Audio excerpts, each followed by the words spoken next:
Παλμό στην ενημέρωση, παλμό στην ψυχαγωγία. Καλησπέρα αγαπητοί μου ακροατές. Είστε πάντα συντονισμένοι στο Greek Pulse και αρχίζουμε με την εκπομπή Αρχαία Γνώση και η χρήση της σήμερα με την Νέλη και με Καλησπέρα Χρήστο, καλησπέρα και σε εσάς φίλες και φίλοι που μας ακούτε. Λοιπόν Νέλη, σήμερα θα αφήσω τη σκετάλη σχεδόν όλοι σε σένα, γιατί έχουμε έναν καλεσμένο. Έχουμε καλεσμένο τον κύριο Καλογερόπουλο από τον πολιτικό φορέα ΕΣΥ. Κύριε Καλογερόπουλο, μας ακούτε? Καλησπέρα σας. Καλησπέρα και σε εσάς και σε όλους τους Έλληνες που ακούνε στην Ευρώπη. Να είστε καλά. Κύριε Καλογερόπουλο, θέλουμε να σας ευχαριστήσουμε πολύ που δεχτήκατε την πρόσκληση που σας κάναμε ως ενημερωτικός ραδιοφωνικός σταθμός της Γερμανίας στη Στουτγκάρδη. Εμείς, ως ανεξάρτητο ράδιο, θέλουμε να πληροφορήσουμε τους Έλληνες της Γερμανίας αμερόληπτα στα επίκαιρα θέματα που αφορούν την πατρίδα μας, την Ελλάδα. Τις τελευταίες ημέρες ακούμε από τα ελληνικά μέσα μαζικής ενημέρωσης μια καταγγελία που γίνεται στο δικό σας πολιτικό φορέα και προσωπικά στον κύριο Αρτέμι Σόρα. Και αν δεν κάνω λάθος, διορθώστε με, είναι ο ιδρυτής αυτού του πολιτικού φορέα ΕΣΥ, δηλαδή Ελλήνων Συνέλευση. Δεν κάνετε κανένα λάθος όσον αφορά την επίθεση που δέχεται κάθε Έλληνας και κάθε μέλος του πολιτικού φορέα του έθνους Ελλήνων Συνέλευση. Επειδή, κύριε Καλογερόπουλο, ακόμη και ο χειρότερος κακούργος έχει δικαίωμα να εκφράσει την άποψή του, πόσο μάλλον ένας πολιτικός φορέας, ένας ελληνικός πολιτικός φορέας, εμείς θέλουμε μέσω αυτής της εκπομπής να μας αφιερώσετε τον πολύτιμο χρόνο σας και να μας ενημερώσετε, ή αλλιώς πιο σκληρά να σας ζητήσουμε κατά κάποιο τρόπο να απολογηθείτε, αν θέλετε, στις κατηγορίες που σας επισυνάπτουν τα μέσα μαζικής ενημέρωσης. Γιατί νιώθω την υποχρέωση στους Έλληνες αδέρφια μου, όπου και αν βρίσκονται στον πλανήτη, να τους δώσω τις αληθείς πληροφορίες για να γνωρίσουν οι ίδιοι τι ακριβώς έχουν, τα δικαιώματά τους, τον πλούτο τους και όλα αυτά που η Ελλήνων Συνέλευση έχει παρουσιάσει. Όταν θα δούνε και θα καταλάβουν το τι έχουν, θα δούνε πόσο απλό είναι όλοι αυτοί οι καλοί άνθρωποι που έχουν καταλάβει την Ελλάδα μέσω ενός συστήματος δανεισμού, το οποίο εστήθη επίτηδες. Έχει σημασία τι λέω ότι εστήθη επίτηδες. Οι υπάλληλοι τους εντός Ελλάδος που εξυπηρετούν τα συμφέροντα αυτών που πήραν την Ελλάδα, των δανειστών της Ελλάδος, είναι λογικό ότι στον φορέα που δημιούργησαν οι ίδιοι οι Έλληνες και όχι ο Αρτέμις Σόρας, όπως είπατε πριν, δεν γνωρίζετε τις λεπτομέρειες ίσως και θα τις πούμε, θα τις αναλύσουμε. Ναι, γι' αυτό είστε καλεσμένος μας. Εάν υπάρχουν κάποια... Έχετε ο φορέας σε σύνολο και ο Αρτέμις Σόρας, ο οποίος είναι ο θεματοφύλακας κατ' εντολή των δημάρχων και προσωρινός πρόεδρος του φορέα, γιατί του δόθηκε εντολή μέσα από τη βάση, από τον ίδιο το λαό σε κάθε δήμο, που έχει το δικό του οργανισμό σε κάθε δήμο, ο ελληνικός λαός, να ιδρύσει τον πολιτικό φορέα του ελληνικού έθνους. Προσέξτε, όχι τον πολιτικό φορέα του Σόρα. Μάλιστα. Τον πολιτικό φορέα του ελληνικού έθνους, για να έχει το συνταγματικό, επίσημα, αναγνωρισμένο και επικυρωμένο όχημα ο Έλληνας, όπου κι αν βρίσκεται, γιατί δεν περιορίζεται μέσα στην Ελλάδα αλλά επεκτείνεται σε όλο τον πλανήτη, γιατί οι εντολές ήρθαν από ελληνικές κοινότητες επίσημα με καταστατικό και από άλλα σημεία του πλανήτη εκτός της ελληνικής επικράτειας, για να δημιουργηθεί το ενιαίο όχημα, το νόμιμο όχημα, ο συνταγματικά επικυρωμένος φορέας όλων των Ελλήνων, του έθνους των Ελλήνων, για να έρθουν οι Έλληνες μέσα και από τη βοήθεια τη νομική και συνταγματική που τους δίνει αυτό το όχημα, να πάρουν τη διαχείριση του κράτους που το έχουν κλέψει οι δανειστές. Είναι δυνατόν αυτό? Υπάρχει κάποια δυνατότητα ο Έλληνας να πάρει, ο απλός πολίτης, να πάρει τη διαχείριση του κράτους στα χέρια του? Βεβαίως. Και αυτή είναι η τεράστια δυνατότητα που δίνει η Ελλήνων Συνέλευση σε κάθε Έλληνα. Γι' αυτό πρέπει ο κάθε Έλληνας, ανεξάρτητα το τι ακούγεται, ίσως από μια άποψη καλά κάνει και ακούγεται έστω και αρνητικά, γιατί μπαίνοντας η είδηση μέσω της τηλεοράσεως ή του ραδιοφώνου μέσα στο κάθε σπίτι και στο τελευταίο χωριό και στην πιο απομακρυσμένη περιοχή του πλανήτη που υπάρχει ένας Έλληνας, του δίνει το ένασμα να αρχίσει να ερευνά όλα αυτά που ακούγονται Είναι πραγματικότητα. Έχετε δίκιο. Κατηγορούν έναν άνθρωπο και χτυπούν το πρόσωπο. Δεν μιλούν για τους Έλληνες ούτε για την Ελλήνων συνέλευση ως σύνολο. Επίτηδες στοχοποιούν το πρόσωπο. Μας τον λένε απατεώνα. Αλλά εύλογο δεν είναι να ρωτήσει ο κάθε άνθρωπος που ακούει, αφού είναι τόσο μεγάλος απατεώνας όσο προσπαθούν να τον παρουσιάσουν. 4 χρόνια έχει εμφανίσει τόσα οικονομικά εργαλεία. Δεν του μιλάει κανένας. Έχει κερδίσει όλα τα δικαστήρια. Δεν μπορούν να αγγίξουν τα οικονομικά εργαλεία. Κύριε Καλογερόπουλε, αυτός ήταν και ο λόγος. Και γιατί δεν το συλλαμβάνουν. Η πιο απλή ερώτηση που κάνει τώρα μέχρι και η γιαγιά μου, που ακούει 1 μήνα για τόση ώρα, είναι αφού είναι τόσο κακός άνθρωπος και τόσο μεγάλος απατεώνας, γιατί δεν τον κλείνουν φυλακή. Ναι. Αυτός ήταν και ο λόγος που και εμείς σας καλέσαμε. Και νομικά είναι αυταπόδεικτα, οπότε δεν μπορούν να κάνουν τίποτα άλλο εκτός από το να λένε μόνο στα δημοσιογραφικά κανάλια διάφορες γνώμες. Δεν ξέρω αν με ακούσατε πιο μπροστά, κύριε Καλογερόπουλο. Σας είπα ότι αυτός ήταν και ο λόγος που εμπνευστήκαμε να σας πάρουμε τηλέφωνο από την κακή αυτή διαφήμιση που είχατε. Να μάθουμε κι εμείς επιτέλους, οι απλοί άνθρωποι που δεν γνωρίζουμε τόσο βαθιά τα οικονομικά και τόσο βαθιά τα πολιτικά, τι συμβαίνει, και να ακούσουμε εσάς να μας πείτε ακριβώς τι συμβαίνει. Να ακούσουμε την άποψή σας, για να μπορέσουμε να βγάλουμε κι εμείς ένα συμπέρασμα.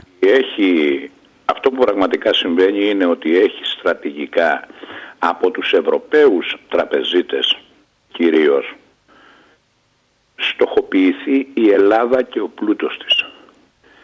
Στοχοποιήθηκε με πολύ έξυπνους τρόπους. Εάν έχουμε το χρόνο να αναλύσουμε τους τρόπους, θα καταλάβουμε ότι στήσανε μηχανισμούς μέσα στο κράτος με τέτοιο τρόπο που να μπορούν πανεύκολα αυτοί οι μηχανισμοί να τους παραδώσουν τα πάντα. Έτσι ξεκινήσανε λοιπόν από το 1998, προσέχτε πότε, 19 χρόνια πίσω, από το 1998. Πριν η Ελλάδα μπει στην Ευρωπαϊκή Ένωση και στο ευρώ ολοκληρωτικά. Δεν είχαμε ευρώ ακόμα τότε, το θυμόσαστε όλοι. Ναι. Μετά το τέλος του 2001 μπήκε το ευρώ.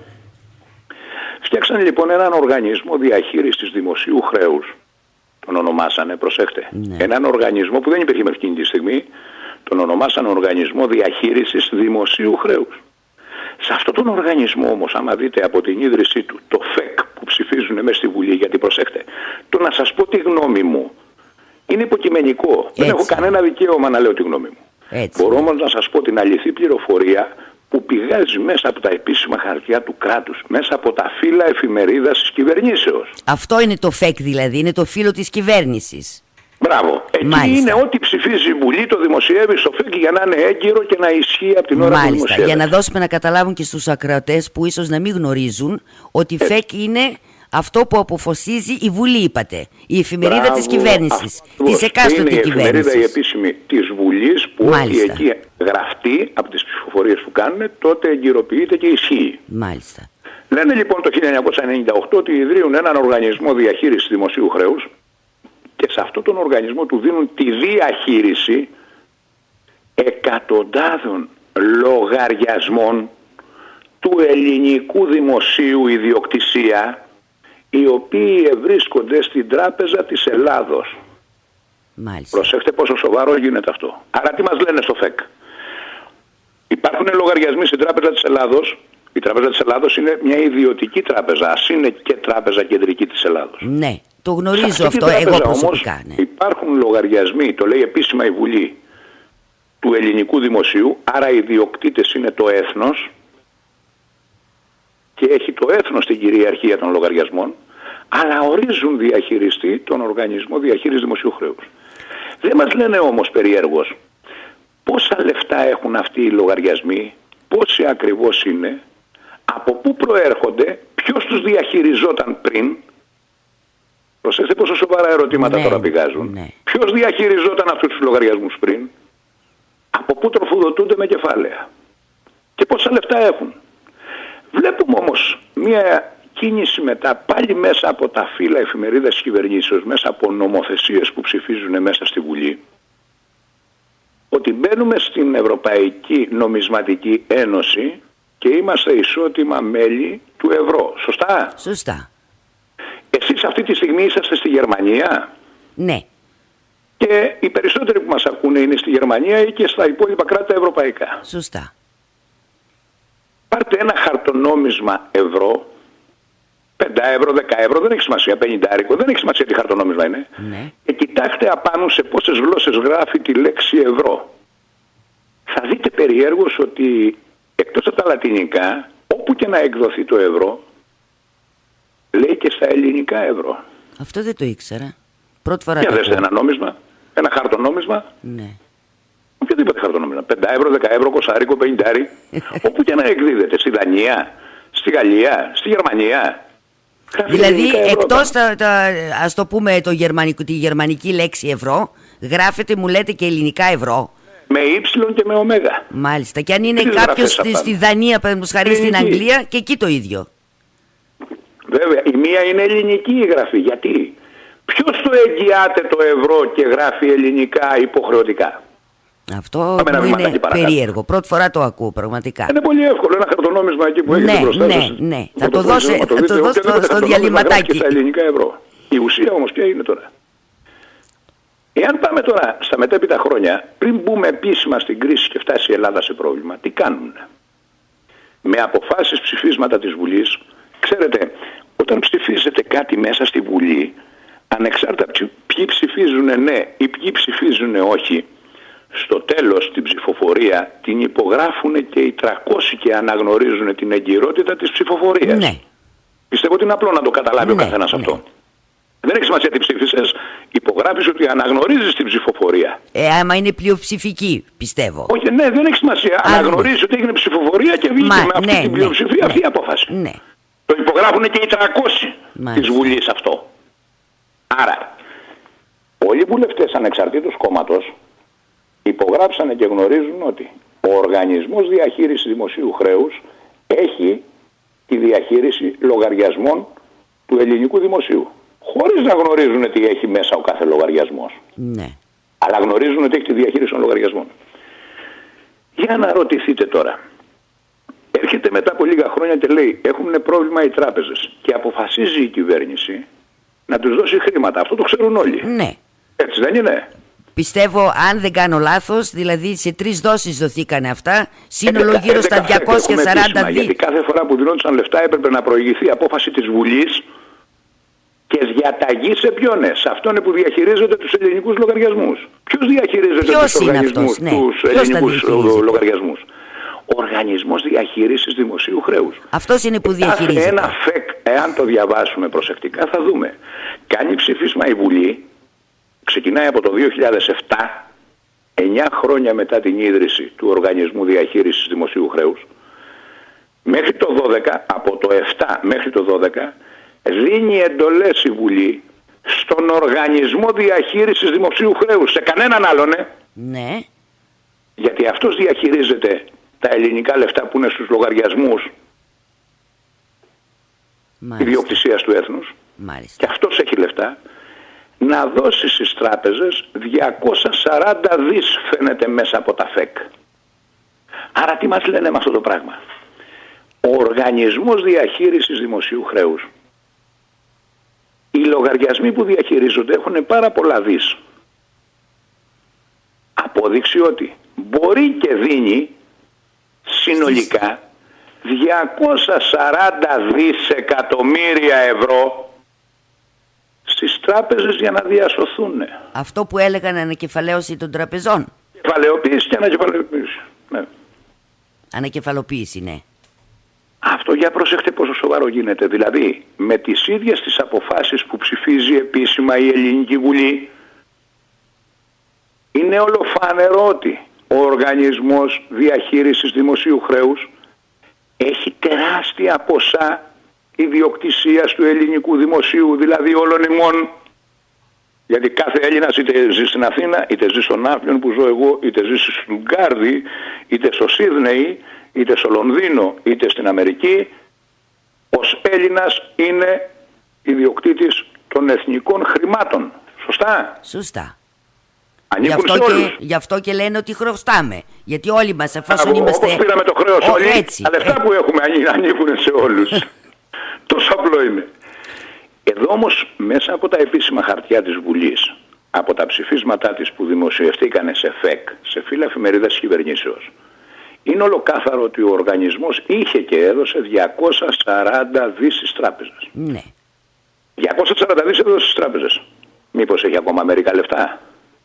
Προτού μας Πόσα απαντήσετε. μπορεί να είναι αυτά? Ναι, θα έλεγα πριν απαντηθεί σε ποιον θα δώσουν τα λεφτά, θα έλεγα να πάμε σε ένα μικρό μουσικό διαλυματάκι.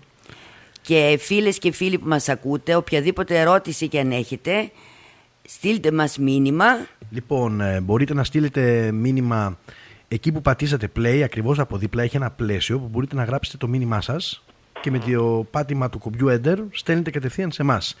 Ή όποιος είναι εδώ πέρα στη Γερμανία μπορεί να επικοινωνήσει με WhatsApp στέλνοντας μήνυμα στο κινητό στο 0176 31 11 31 75. Τα καλά κόπης κτώνται. Τι λες βρε? Πας www.greekpulse.de και πατάς play. Κόπης, πού το δες? Έχουμε δεχτεί ήδη τα πρώτα μηνυματάκια. Ένα μήνυμα θα δώσω λίγο μια απάντηση στον φίλο μας τον Παύλο που ακούει από Καβάλα αυτή τη στιγμή και ρωτάει πότε θα είναι η επανάληψη της εκπομπής. Η επανάληψη της εκπομπής θα είναι τη Δευτέρα, γερμανική ώρα 8, δηλαδή σημαίνει ελληνική ώρα 9 η ώρα. Θα είναι η επανάληψη της εκπομπής. Ωραία, λοιπόν. Κύριε Καλογερόπουλε, μας ακούτε? Βεβαίως. Θέλω, προτού συνεχίσετε να μας πείτε, θέλω για πάρα πολλούς ακροατές οι οποίοι δεν γνωρίζουν, αυτά όλα που λέτε τα λέτε βάσει των ΦΕΚ, της ελληνικής βάσει των φίλων εφημερίδων της κυβερνήσεως που είναι τα ψηφίσματα της Ελληνικής Βουλής. Αυτά ένας ο κάθε Ελληνάς απλός μπορεί Έλληνας που μπορεί να τα βρει πρωτότυπα στο Εθνικό Τυπογραφείο. Μπαίνοντας στην ιστοσελίδα του Εθνικού Τυπογραφείου, του κράτους δηλαδή, ναι, βλέπει όλα αυτά τα ΦΕΚ που έχουν ψηφίσει και δημοσιεύσει από τη Βουλή, οπότε βλέπει και όλες τις επιμέρους πράξεις που έχουν γίνει. μάλιστα. Βέβαια, αν είναι και στο Facebook, επειδή σε πολλές ομάδες της Ελλήνων Συνέλευσης δημοσιεύουμε καθημερινά τα στοιχεία αυτά και τα ΦΕΚ, τα επίσημα χαρτιά του κράτους, είναι ακόμα πιο εύκολο να τα έχει μπροστά του και να τα βλέπει. Ωραία. Να συνεχίσουμε τώρα από εκεί που σταματήσαμε. Ναι. Ο ΔΙΧ λοιπόν αποδεδειγμένα διαχειρίζεται τεράστια ποσά και δίνει στις τράπεζες. Γιατί όταν υποτίθεται παρουσιάσανε πρόβλημα οι πληρωμές του ελληνικού κράτους, δεν πήρε ο ΔΙΧ χρήματα από αυτά που διαχειρίζεται να τα πληρώσει ό,τι χρωστάει το κράτος, αφού αυτή είναι η αρμοδιότητά του? Είναι οργανισμός διαχείρισης δημοσίου χρέους. Γιατί εμάς τους Έλληνες μας είπαν ότι δεν υπάρχουν χρήματα. Υπάρχουν δηλαδή για να δίνουμε στις τράπεζες? Τα φάγανε οι Δεν τράπεζες. υπάρχουν για να πληρώσουμε τις υποχρεώσεις του κράτους? Τα φάγανε οι τράπεζες, μας είπαν και δεν έχουμε έναν πλέον. δανειστή που μας αγάπησε και μας είπε θα μας δώσετε τα πάντα και την εθνική σας κυριαρχία και τα παραδώσαμε όλα. Παραδώσαμε και την κυριαρχία μας, την εθνική μας Βεβαίως. κυριαρχία. Και αυτό αναγράφεται επίσημα στα ψηφίσματα της Βουλής. Υπάρχουν 6 ΦΕΚ Ναι, από το 2010, ναι, είναι συνέχεια αυτό.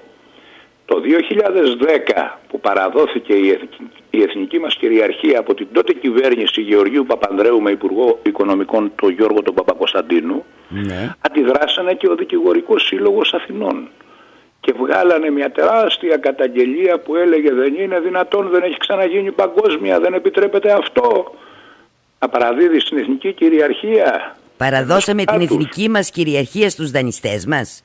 Βέβαια. Δηλαδή τι είμαστε, απικοί τώρα, είμαστε μια απικία? Δυστυχώς δεν είμαστε απλά απικία, είμαστε ιδιοκτησία αλλωνών και εμείς είμαστε μέσα στη χώρα μας επίλυδες. Μάλιστα. Έτσι μας χρειάζουν. Φοροϊποτελείς, μας έχουν υποτελείς σε φόρους, υποτέλους δηλαδή, υποφόρου και μας βάζουν όσους φόρους θέλουν. Μάλιστα. Για να κλείσω το κομμάτι με Ναι. τον ΟΔΙΧ, για να πάμε σε ένα σωρό άλλα σοβαρά θέματα, θα ήθελα να πω το εξής. Τα χρήματα που διαχειρίζεται ο ΟΔΙΧ είναι απίστευτα πολλά. Και θα πάω στην έκθεση του ελεκτικού συνεδρίου του κράτους. Προσέξτε ποιος μηχανισμός επίσημος του κράτους. Το ελεκτικό συνέδριο του κράτους. Ναι.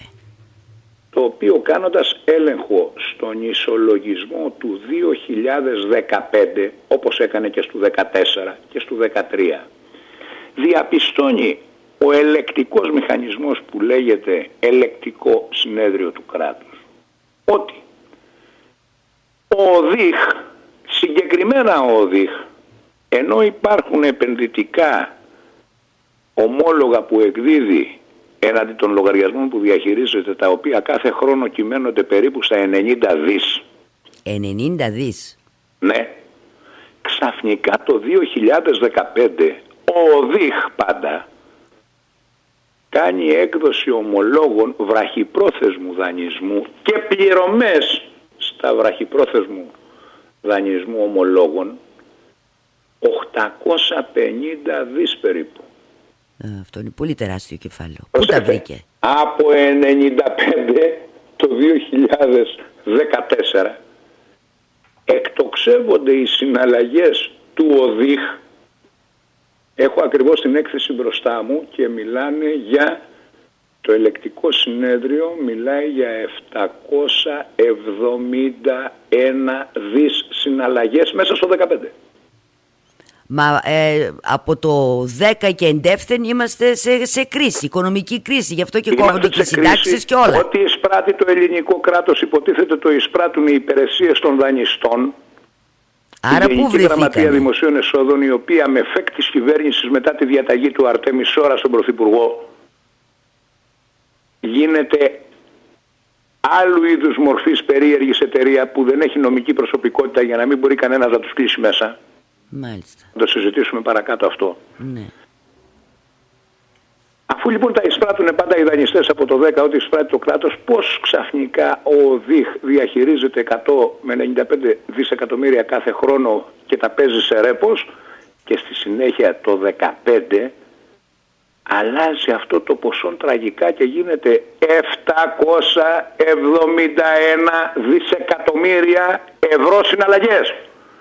Μιλάμε για πολύ τεράστια ποσά και το ελεκτικό συνέδριο που έχουν μείνει όλοι άναυδοι κάνει επίσημο ερώτημα ξανά η υπηρεσία του ελεκτικού συνεδρίου προς τον ΟΔΙΧ και ζητάει αναλυτική κατάσταση των φορέων που συμμετέχουν στο κοινό κεφάλαιο και φτάσανε τα 800 δις αγοροπολισίες ομολόγων. Μάλιστα. Και τι απαντάει ο ΟΔΙΧ με την 1648 στις 13 Σεπτέμβρη του 16, πριν 3 μήνες, 4 δηλαδή. Ναι, ναι.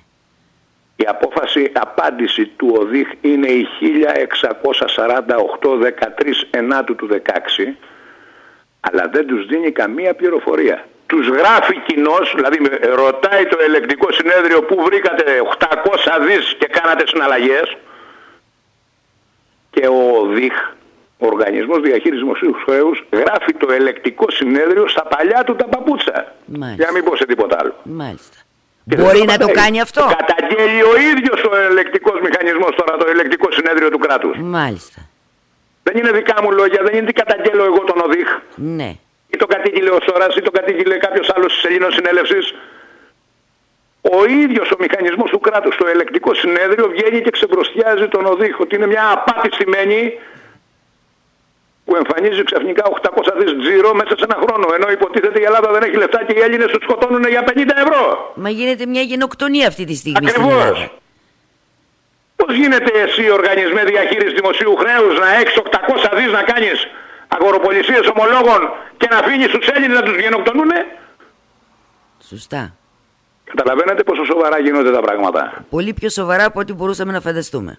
Αυτοί λοιπόν οι αγαπητοί μας δημοσιογράφοι εδώ στην Ελλάδα που έχουν αναλάβει εργολαβία να ρίχνουν λάσπη στην Ελλήνων Συνέλευση, να Αρτέμι Σόρα, να κάτσουν να ασχοληθούν με τα τόσο σοβαρά αυτά θέματα, κάθονται και ψάχνουν στο πληρεξούσιο που του έδωσε ο Δήμαρχος την ακτογραμμή της κοιλιάς του και αν έχει ελιά στο μάγουλο, ή αν ο κουμπάρος του έκανε πλαστά χαρτονομίσματα με γνήσιο υδατόσιμο και το αμάξι του κουμπάρου που το συνέλαβε η ασφάλεια τάχα μου το πήρε ο Σόρας και το χρωστάει. Κάτι ηλιθιότητες. Ναι, ναι. Από προσανατολισμός δηλαδή. Ακριβώς. Από προσανατολισμός με φανφάρες που έχουν μόνο σκοπό την παραπλάνηση των Ελλήνων σε τελείως διαφορετικό δρόμο, για να μην μάθουν να πάνε στην αλήθεια αυτοί που λένε τα επίσημα χαρτιά του κράτους. Σας λέω όμως και κάτι άλλο πιο σοβαρό. Αν αφήσουμε στην άκρη λίγο τους δημοσιογράφους και όλη αυτή τη λάσπη που ρίχνουνε, Όλα αυτά τα καλά παιδιά που τα ψηφίσαμε εμείς και τα στείλαμε μέσα στη Βουλή να είναι εθνικοί μας αντιπρόσωποι, γιατί η Βουλή μας, ξέρετε, είναι η εθνική μας αντιπροσωπεία, το ξέρετε. Βεβαίως. Η οποία είναι δύο αντιπροσωπείες σε αυτόν τον πλανήτη είναι που δεν δίνουν εγγύηση για τα προϊόντα τους. Δύο αντιπροσωπείες. Εσείς στη Γερμανία που είσαστε, ότι πάτε να αγοράσετε, ρωτάτε το πρώτο πράγμα αν έχει καραντί, εγγύηση. Σωστά. Μπράβο. Στην Ελλάδα δεν ζητάει κανένας καραντί από τη Βουλή και από την Εκκλησία. Μάλιστα. Αυτές οι δύο αντιπροσωπείες δεν δίνουν εγγύηση. Δεν έχουν καραντί. Δεν έχουν. Τα παιδιά που είναι μέσα στη Βουλή όμως, που ψηφίζουν όλα αυτά τα ΦΕΚ, τα διατάγματα που βγάζουν και όλα αυτά. Κάθε ένας από μόνος του έχει και το δικαίωμα αλλά και την υποχρέωση να ελέγξει τους λογαριασμούς του ελληνικού δημοσίου αφού είναι εθνικός μου αντιπρόσωπος. Και να μπει στην Τράπεζα της Ελλάδος, όχι να ελέγξει την Τράπεζα της Ελλάδος που είναι διαιτητική εταιρεία, μην μπερδευτούμε, Ναι. αλλά να ελέγξει τους δικούς μου και τους δικούς σου λογαριασμούς, εμάς των Ελλήνων, πού είναι στην Τράπεζα της Ελλάδος, τι χρήματα έχουν, πού έχουν πάει, από πού τροφοδοτούνται. Ξέρετε, αν ήθελε πραγματικά ένα κόμμα ή ένας βουλευτής οποιοδήποτε κόμματος ή και ανεξάρτητος να κάνει πραγματικά καλό στους Έλληνες και να τους προστατέψει και να τους γλιτώσει από όλο αυτό το μαρασμό και την καταδυνάστευση που δέχονται, είναι τόσο απλό να μπει στην Τράπεζα της Ελλάδος, δεν μπορεί να το σταματήσει κανένας, Ναι. ούτε ο Θεός, το τονίζω, κανένας δεν μπορεί να σταματήσει βουλευτή να μπει στην Τράπεζα της Ελλάδος, να ελέγξει τους λογαριασμούς του δημοσίου. Αυτό κατά τη γνώμη σας, κύριε Καραγερόπουλο, γιατί δεν το κάνουν? Θέλουν να πεθαίνουν οι Έλληνες από τους μισθούς και τις συντάξεις πείνας? Αφού όλο αυτό είναι στοχευμένο και οι άνθρωποι αυτοί εξυπηρετούν τα συμφέροντα του δανειστή που του παραδώσαν την Ελλάδα. Αυτοί μέσα στη Βουλή υπογράψανε και παραδόθηκε η Ελλάδα, η εθνική περιουσία και η εθνική κυριαρχία. Μάλιστα. Και το ωραίο είναι ότι αν διαβάσουμε πάλι τα ΦΕΚ, όπως το 18α στις 25 Γενάρη του 2013, που έκανε ο Αντωνάκης ο Σαμαράς με τον Βενιζέλο, Ναι. ή αν διαβάσουμε το 264 ΦΕΚ που κάνανε μετά το 2014, θα δείτε ότι επαναλαμβάνουν τα ψηφίσματα που παραδίδουν τα πάντα στους δανειστές, αλλά και κάθε μηχανισμό του κράτους. Άρα η Ελλάδα είναι από πρώτο χέρι χαμένη, μας λέτε. Αρετούνται για όλη την περιουσία του έθνους, την εθνική κυριαρχία, αλλά και για τα ίδια που αποτελείται η Ελλάδα. Τα ίδια, τα κομμάτια που αποτελείται η Ελλάδα. Ναι. Τα ίδια της Ελλάδος είναι οι ένοπλες δυνάμεις, τα σώματα ασφαλείας, τα υπουργεία, οι δημόσιοι οργανισμοί, τα ασφαλιστικά ταμεία. Όλα αυτά αποτελούν τους μηχανισμούς που απαρτίζεται η Ελλάδα, το κράτος. Ναι. Όλα αυτά ανήκουν στα ίδια της Ελλάδος. Μάλιστα. Για όλα αυτά λοιπόν παρετούνται και τα παραχωρούν όλα στους δανειστή. Άρα είμαστε χαμένοι δηλαδή. Τα πράγματα. Πολύ άσχημα τα πράγματα. Έτσι όπως Αυτοί λοιπόν οι άνθρωποι που ψηφίζουν και οι 300 και υπογράφουν την ψηφοφορία μες στη Βουλή, και κάποιοι από αυτούς λένε εμείς είμαστε αντιμνημονιακοί, για να καταλάβετε πόσο σας κοροϊδεύουν, γιατί δεν μπορεί να παρουσιάζεται στο κένας και να λέει ότι είμαι αντιμνημονιακός, και αφού είμαι αντιμνημονιακός και θέλω να σώσω τους Έλληνες, δεν μπαίνω στην Τράπεζα της Ελλάδος να ελέγξω τους ελληνικούς λογαριασμούς, τι λεφτά έχουν μέσα. Ξέρετε, η Ελλάδα, και το έχει πει δημοσίως και ο προηγούμενος Υπουργός Οικονομικών, και το λένε και τα ΦΕΚ πάλι, είναι δεσμευμένη από το 1945. Προσέξτε πότε, από το 1945. Δηλαδή μετά το Δεύτερο Παγκόσμιο Πόλεμο. Με το που τελείωσε ο πόλεμος, η πρώτη υποτίθεται ελεύθερη κυβέρνηση της Ελλάδος έβγαλε έναν υποχρεωτικό νόμο. Προσέξτε, αναγκαστικό νόμο. Αναγκαστικό νόμο σημαίνει ότι εφαρμόζεται και δεν παρακάμπτει στερεά. Αυτός ο νόμος πέρασε στο ΦΕΚ 315α στις 27 Δεκέμβρη του 45. 27 γιατί είναι η πρώτη εργάσιμη μετά τα Χριστούγεννα. Σωστά. Μάλιστα. Πάντα τα Χριστούγεννα στην Ελλάδα είναι όλα κλειστά. Ναι. Αλλά και τη δεύτερη μέρα Χριστουγέννων στις 26 είναι όλα κλειστά. Η πρώτη εργάσιμη είναι 27. Στις 27 το πρωί κυκλοφόρησε το ΦΕΚ. Ποιας ψηφοφορίας? Αυτή που έγινε ανήμερα τα Χριστούγεννα, τα πρώτα ελεύθερα Χριστούγεννα μετά τη γερμανική κατοχή, Ναι. που όλοι οι Έλληνες κοιτάγανε πώς θα μαζέψουν τα κομμάτια τους και να γιορτάσουν τα πρώτα Χριστούγεννα ελεύθεροι. Σωστά. Ναι, σωστά. Δεν υπήρχε ίντερνετ, δεν υπήρχε ραδιόφωνα, δεν υπήρχε διάλογος τότε. Ναι. Πού θα πάρουν χαμπάρι τι ψηφίσαν τα παιδιά μες στη Βουλή ανήμερα τα Χριστούγεννα? Δεν το πήρε κανένας χαμπάρι. Μάλιστα. Ποιος ήξερε να διαβάσει ΦΕΚ τότε? Κανένας. Με αναγκαστικό λοιπόν νόμο επικυρώσανε την παγκόσμια συνθήκη συμφωνία του Bretton Woods. Το Bretton Woods είναι η μεγαλύτερη συνθήκη του πλανήτη τα νεότερα χρόνια που δέσμευσε τα πάντα. Μάλιστα. Ιδρύθηκε σε αυτή τη συνθήκη το Διεθνές Νομισματικό Ταμείο, το ακούμε κάθε μέρα σήμερα, Ναι. και ιδρύθηκε και η Παγκόσμια Τράπεζα και ιδρύθηκαν άλλα 9 παγκόσμια ταμεία. Τα λέει το ΦΕΚ, έτσι. Ναι. Έχει σημασία τι λέω. Εγώ αυτή τη στιγμή θα μπορούσα να σας διάβαζα το ΦΕΚ, αλλά επειδή είναι 37 σελίδες, Ναι. να μην σας το λέω σε περίπτωση. Παραπέμψαμε τους ακροατές μας να τα κοιτάξουν ή να μπουν στην ιστοσελίδα σας, η οποία Είναι θα μας το την ΦΕΚ πείτε. 315α 27 Δεκέμβρη του 1945. Εκεί σε αυτό το ΦΕΚ όμως φαίνεται κάτι πολύ σοβαρό. Όλα τα χρήματα, όλες οι χώρες που έχουν, τα παραδίδουν για διαχείριση με τη συνθήκη στην Παγκόσμια Τράπεζα και στο Διεθνές Νομισματικό Ταμείο που ιδρύεται. Για ποιο λόγο? Προσέξτε τι ωραία αιτιολογία. Συμφωνήσαν όλες οι χώρες το νόμισμα που θα χρησιμοποιούν για να συναλλάσσονται θα είναι το δολάριο. Ναι. Και αυτό ισχύει μέχρι και σήμερα. Δέστε ότι όλα τα μέταλλα στο χρηματιστήριο, η ζάχαρη στο χρηματιστήριο, το πετρέλαιο στο χρηματιστήριο είναι σε δολάρια. Ναι, ναι. Μα τόσα κράτη στην Ευρώπη, 30 κράτη έχουν ευρώ. Η τιμή στο χρηματιστήριο του πετρελαίου είναι σε δολάρια όμως. Γιατί είναι Γιατί δεν είναι σε ευρώ? Για να ρωτηθείτε. Γιατί είναι έτσι κλειδωμένο με μια συνθήκη η οποία δεν σπάει.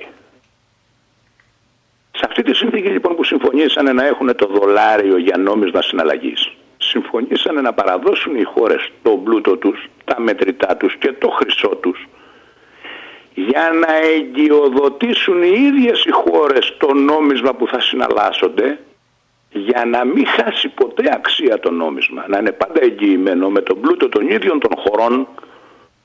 Στην προκειμένη περίπτωση το δολάριο. Μπράβο, για να μην πέσει ποτέ ο πλανήτης και η οικονομία του πλανήτη έξω. Να έχουν ένα εγγυημένο νόμισμα για να εργαστεί ο πλανήτης και να κάνει τις συναλλαγές του. Αυτά τα χρήματα που παραδώσαμε λοιπόν, και η Ελλάδα μεταξύ αυτών, είναι τεράστια τα ποσά. Και κάθε χρόνο η Παγκόσμια Τράπεζα, ξέρετε, κάνει ισολογισμό, είναι υποχρεωμένη να κάνει ισολογισμό. Δηλαδή από το 1945 και εντεύθεν. Βέβαια, γίνεται παγκόσμιος ισολογισμός από την Παγκόσμια Τράπεζα κάθε χρόνο και υποβάλλεται στις χώρες μέλη της συνθήκης να λάβουν γνώση, και οι αξιωματούχοι, οι επικεφαλής της χώρας, πάντα ο πρόεδρος της Δημοκρατίας, ο Υπουργός Οικονομικών και ένας πρέσβης επί των οικονομικών που είναι στον ΟΗΕ αρμόδιος, από κάθε χώρα, υπογράφουν και λαμβάνουν γνώση του παγκόσμιου ισολογισμού και για τα χρήματα της χώρας τους. Αυτά η Ελλάδα πλήρωσε μία φορά το 45 ή πλήρωνε ένα μερίδιο κάθε χρόνο από το 45? Άλλο πόσα λεφτά βάλαμε μερίδιο για να ιδρύσουμε το ΔΝΤ και να ιδρύσουμε και την Παγκόσμια Τράπεζα, που για το ΔΝΤ βάλαμε 40 εκατομμύρια δολάρια, για την Παγκόσμια Τράπεζα βάλαμε 25 εκατομμύρια δολάρια, και άλλο τα χρήματα συνολικά που παραδώσαμε για να εγγυόμαστε το δολάριο. Ένα λεπτό, μας λέτε ότι το 1945 η Ελλάδα έβαλε 40 εκατομμύρια δολάρια που πεινούσαν και πέθαναν τις πείνες οι Έλληνες? Και 25 στην Παγκόσμια Τράπεζα, 65. Και 25 στην Παγκόσμια Τράπεζα. Βέβαια, και οι Έλληνες μετά τον πρώτο, δεύτερο παγκόσμιο πόλεμο λιμοκτονούσαν. Κυρία Νέλη, μισό λεπτό για να καταλάβουμε κάτι. Έχετε ακούσει για εκείνο το περίφημο κατοχικό δάνειο στους Γερμανούς? Ναι, πολύ, που τώρα τελευταία συζητιέται συνέχεια. Αυτό είναι πολύ καλό. Το επαναφέρουμε στη μνήμη μας. Το μαθαίνουν και οι νεότερες γενιές. Ναι. Το γερμανικό δάνειο, αυτό το περίφημο επί κατοχή στο 41, ήταν 3,5 δισεκατομμύρια δολάρια σε χρυσό. 3,5 δισεκατομμύρια δολάρια σε χρυσό, πού τα βρήκε η Ελλάδα αυτά? Πολύ σωστή ερώτηση. Αφού ήταν υποκατοχή. Όταν το 1933 το Μάρτιο με Βενιζέλο πρωθυπουργό πτωχεύει μόνο για 50 εκατομμύρια δολάρια. Αυτό το ήξερα. Χώρα που πτωχεύει για 50 εκατομμύρια δολάρια το 1933 μετά από 9 χρόνια και μέσα στην κατοχή τη γερμανική και σε εμπόλεμη ζώνη που δεν τη δανείζει κανένας. Κατακτημένη χώρα έχει 3,5 δισεκατομμύρια δολάρια και μάλιστα σε χρυσό, να δώσει εκείνο το περίφημο υποχρεωτικό κατοχικό δάνειο. Πώς γίνονται αυτά τα πράγματα? Δηλαδή είναι ένα έργο που Ούτε το Hollywood δεν το έχει σκεφτεί. Θα πρέπει να... Λέω έτσι χαριτολογώντας λίγο που έχει πληρωθεί με πολύ Ναι, γιατί τώρα μας αφήνετε έκπληκτους. Είναι μερικές πληροφορίες που δεν τις γνωρίζουμε. Δηλαδή εγώ μένω έκπληκτη. Είναι τόσο απλή καθημερινή πληροφορία σε όλους τους Έλληνες. Εδώ στην Ελλάδα δεν υπάρχει Έλληνας που να μην ξέρει, ανεξάρτητα αν ξέρει το νούμερο ή όχι, το πόσο είναι, να μην ξέρει ότι δώσαμε ένα δάνειο στους Γερμανούς στην κατοχή. Αυτό το ακούμε συνέχεια, αλλά κανένας δεν μας είπε τι ποσό. Σε ποσότητα που αν δούμε τώρα πόσα δολάρια έχει η Ουγγιά το 41 και βάλουμε 3,5 δισεκατομμύρια δολάρια, πόσες χιλιάδες τόνοι χρυσό είναι, πού βρισκόταν αυτός ο χρυσός, σε ποια θησαυροφυλάκια και από πού μετακινήθηκε για να πάρει αυτό το δάνειο το υποχρεωτικό από την Ελλάδα, η Γερμανία του Χίτλερ. Και δεν είναι απίστευτο, είναι πραγματικότητα, αυτό το ξέρουν όλοι. Άρα, αν συνδυάσουμε τώρα ότι το 1933 ξαναπτωχεύσαμε, το 2010 ξαναπτωχεύσαμε, ναι. Το 1933 που πτωχεύσαμε, μας βάλανε και τότε σε ένα μνημόνιο. Ξέρετε πώς το είπανε? Για πείτε μου. Σύμβαση Κούπερ. Σύμβαση Κούπερ. Βέβαια, την έχετε ξανακούσει? Όχι, εγώ προσωπικά όχι. Αν σας πω ότι το 99,5% των Ελλήνων δεν την ξέρει. Γιατί εμείς τώρα είμαστε σχεδόν τρίτη γενιά από τότε που έγινε, γιατί έγινε το 1936 Σύμβαση Κούπερ. Οπότε κανένας δεν ξέρει σήμερα τι έχει γίνει τότε. Η Σύμβαση Κούπερ ουσιαστικά και στο τελείωμά της είναι για 99 χρόνια. Από το 36 στα 99 χρόνια είναι το 35, το 2035, σωστά? Μάλιστα. Το πρώτο μνημόνιο, ας το πούμε. Το πρώτο κομμάτι της Σύμβασης Κούπερ, του τότε μνημονίου δηλαδή, έλυγε σε 71 χρόνια. Μάλιστα. Δηλαδή το 11. Το 2011 έλυγε η Σύμβαση Κούπερ. Οπότε έπρεπε να μας βάλουν και σε ακόμα ένα Πριν λήξει λοιπόν η Σύμβαση Κούπερ, το μνημόνιο αυτό, δημιουργήσανε τεχνίαντο στις συνθήκες. Βάλουν σε ένα καινούριο μνημόνιο. Κοιτάξτε, αυτό γίνεται από το 1832 μέχρι σήμερα συνεχόμενα. Δηλαδή αυτή η υπόσταση μνημονίων είναι ακόμα πιο παλιά. Και πάει ιστορικά τι έχει γίνει με τα δάνεια της Ελλάδας και τις πτωχεύσεις και τις συμβάσεις που έχουν υπογραφεί. Θα δει ότι από το 1832, δηλαδή με το που ξεκινήσαν την επανάσταση από τους Τούρκους, ναι, τους κάνανε πτώχευση. Μάλιστα. Το 31 σκοτώσαν το Καποδίστρια, το 32 τους κάνανε την πτώχευση και από τότε έχουμε ένα κράτος φοροεισπρακτικό, μια ιδιωτική εταιρεία η οποία δεν έχει να κάνει με τους Έλληνες. Όταν λέτε ιδιωτική εταιρεία, τι εννοείτε? Δεν είμαστε έθνος, κράτος? Εμείς είμαστε έθνος. Τώρα δεν λέω τώρα που λέτε που χάσαμε την εθνική μας κυριαρχία. Είναι ιδιωτικό. Είναι ιδιωτική εταιρεία. Το κράτος που δημιουργήθηκε δηλαδή και εμείς είμαστε όπως η Γερμανία ιδιωτική εταιρεία. Χειρότερα ακόμα. Επ' ευκαιρία τώρα, μια και μιλάμε στη Γερμανία και γνωρίζετε, έχετε γερμανικό διαβατήριο? Εγώ όχι. Για πείτε κάποιος μου. Που έχει Έλληνας γερμανικό διαβατήριο, αλλά και ο ίδιος ο Γερμανός, η ταυτότητά του, λέει ότι είναι Γερμανός υπήκοος, λέει ότι είναι Γερμανός ή λέει ότι είναι υπάλληλος περζονάλε στην εταιρεία Deutsch? Υπάλληλος γράφει πάνω. Υπάλληλος. Μπορεί να μας το εξηγήσει, να καλέσουμε 2-3 καθηγητές πανεπιστημίου εκεί, Γερμανούς, νομικείς και συνταγματολόγους, να μας εξηγήσουν πώς γίνεται 100 εκατομμύρια άνθρωποι εκεί να είναι υπάλληλοι στην εταιρεία Deutsch? Ναι, αυτό. Και το θέμα είναι ότι δεν είναι υπάλληλοι στην εταιρεία Deutsch, είναι υπάλληλοι στην εταιρεία Bundesrepublik Deutschland.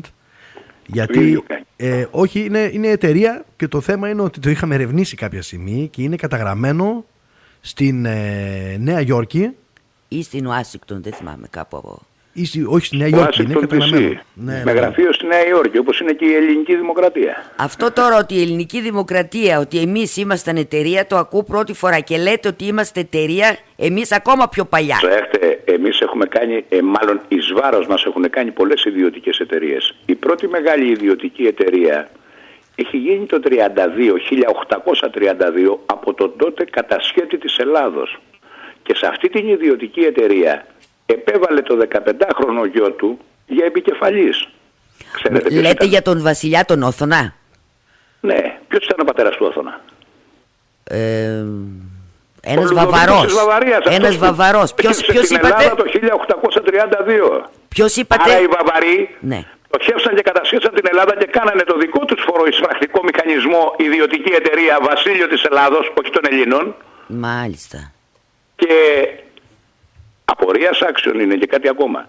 Τόσοι πρίγκιπες και βασιλιάδες στην Ευρώπη, 40, 50, 60 με πρεστίζ, γιατί δεν βρήκαν έναν να τον φέρουν για βασιλιά στην Ελλάδα και φέρανε 15χρονο?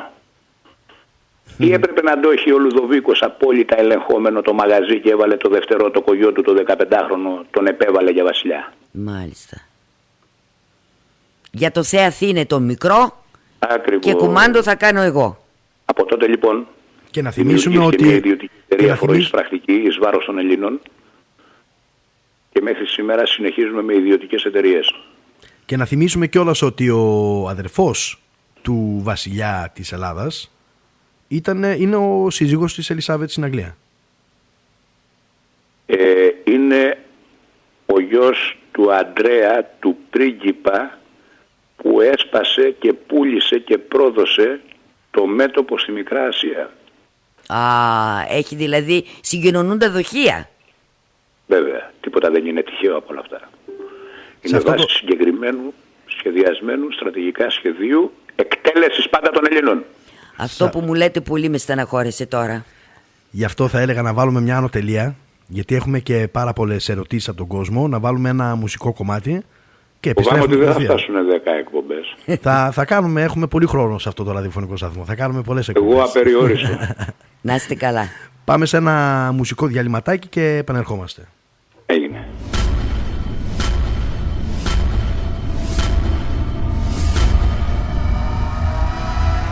Είστε συντονισμένοι στο Greek Pulse.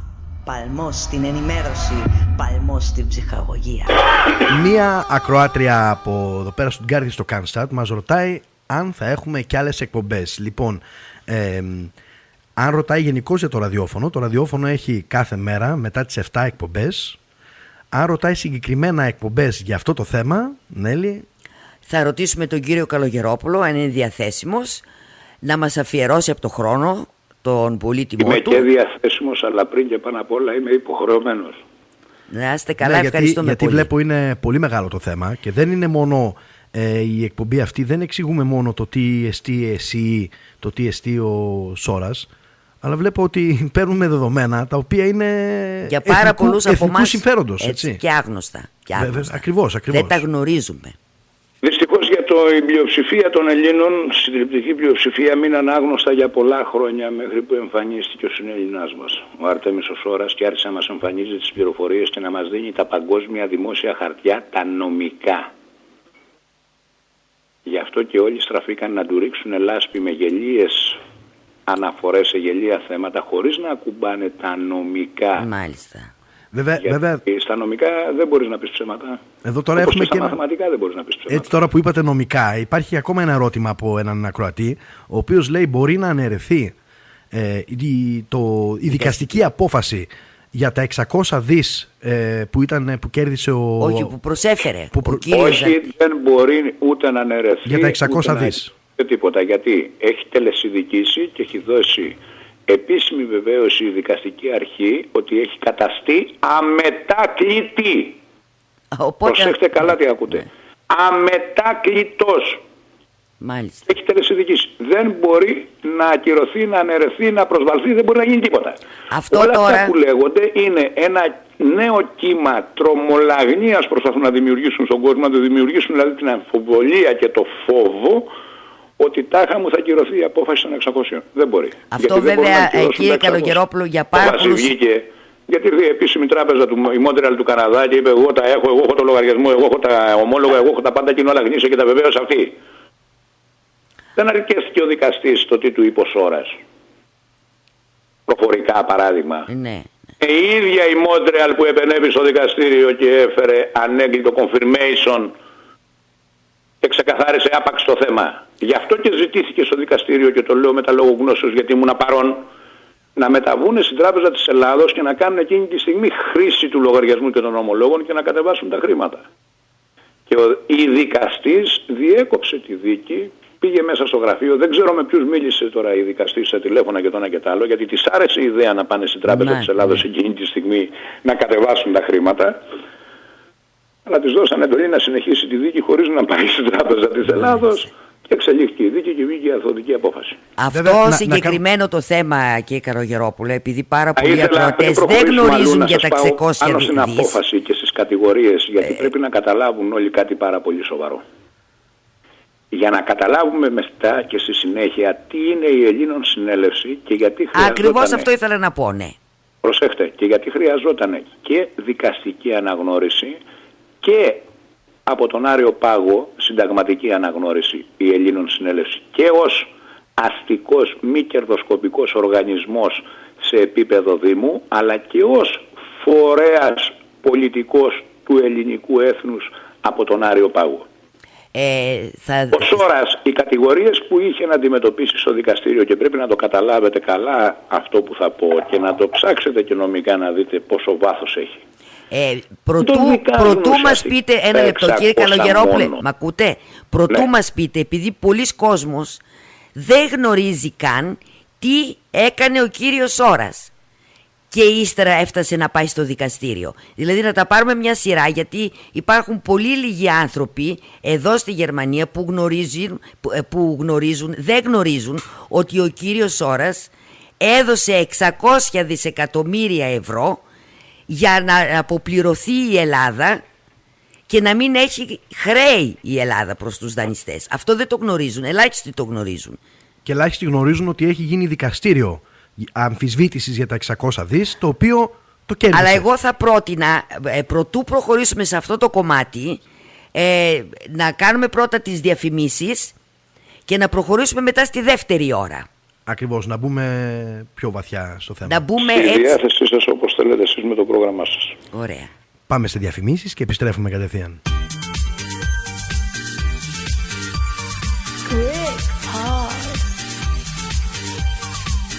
Greek Pulse, the best radio station in town. Επιστρέψαμε πάλι από το διαφημιστικό μας διάλειμμα. Θα ήθελα να πω ότι έχουν έρθει πάρα πολλά μηνύματα, τα οποία όλα θα προσπαθήσουμε κατά τη διάρκεια της εκπομπής να απαντηθούν. Ορισμένα θα τα αφήσουμε εσχεμένα στο τέλος, γιατί ήδη το έχουμε συζητήσει. Θα απαντηθούν κάποιες ερωτήσεις στο τέλος της εκπομπής που είναι πληροφορίες. Το ζήτημα το ωραίο είναι ότι αυτή τη φορά, αυτή την πέμπτη εκπομπή μας παίρνει ακόμα μια ώρα περιθώριο για να έχουμε τη δυνατότητα να πούμε πιο πολλά θέματα με τον κύριο Καλογερόπουλο.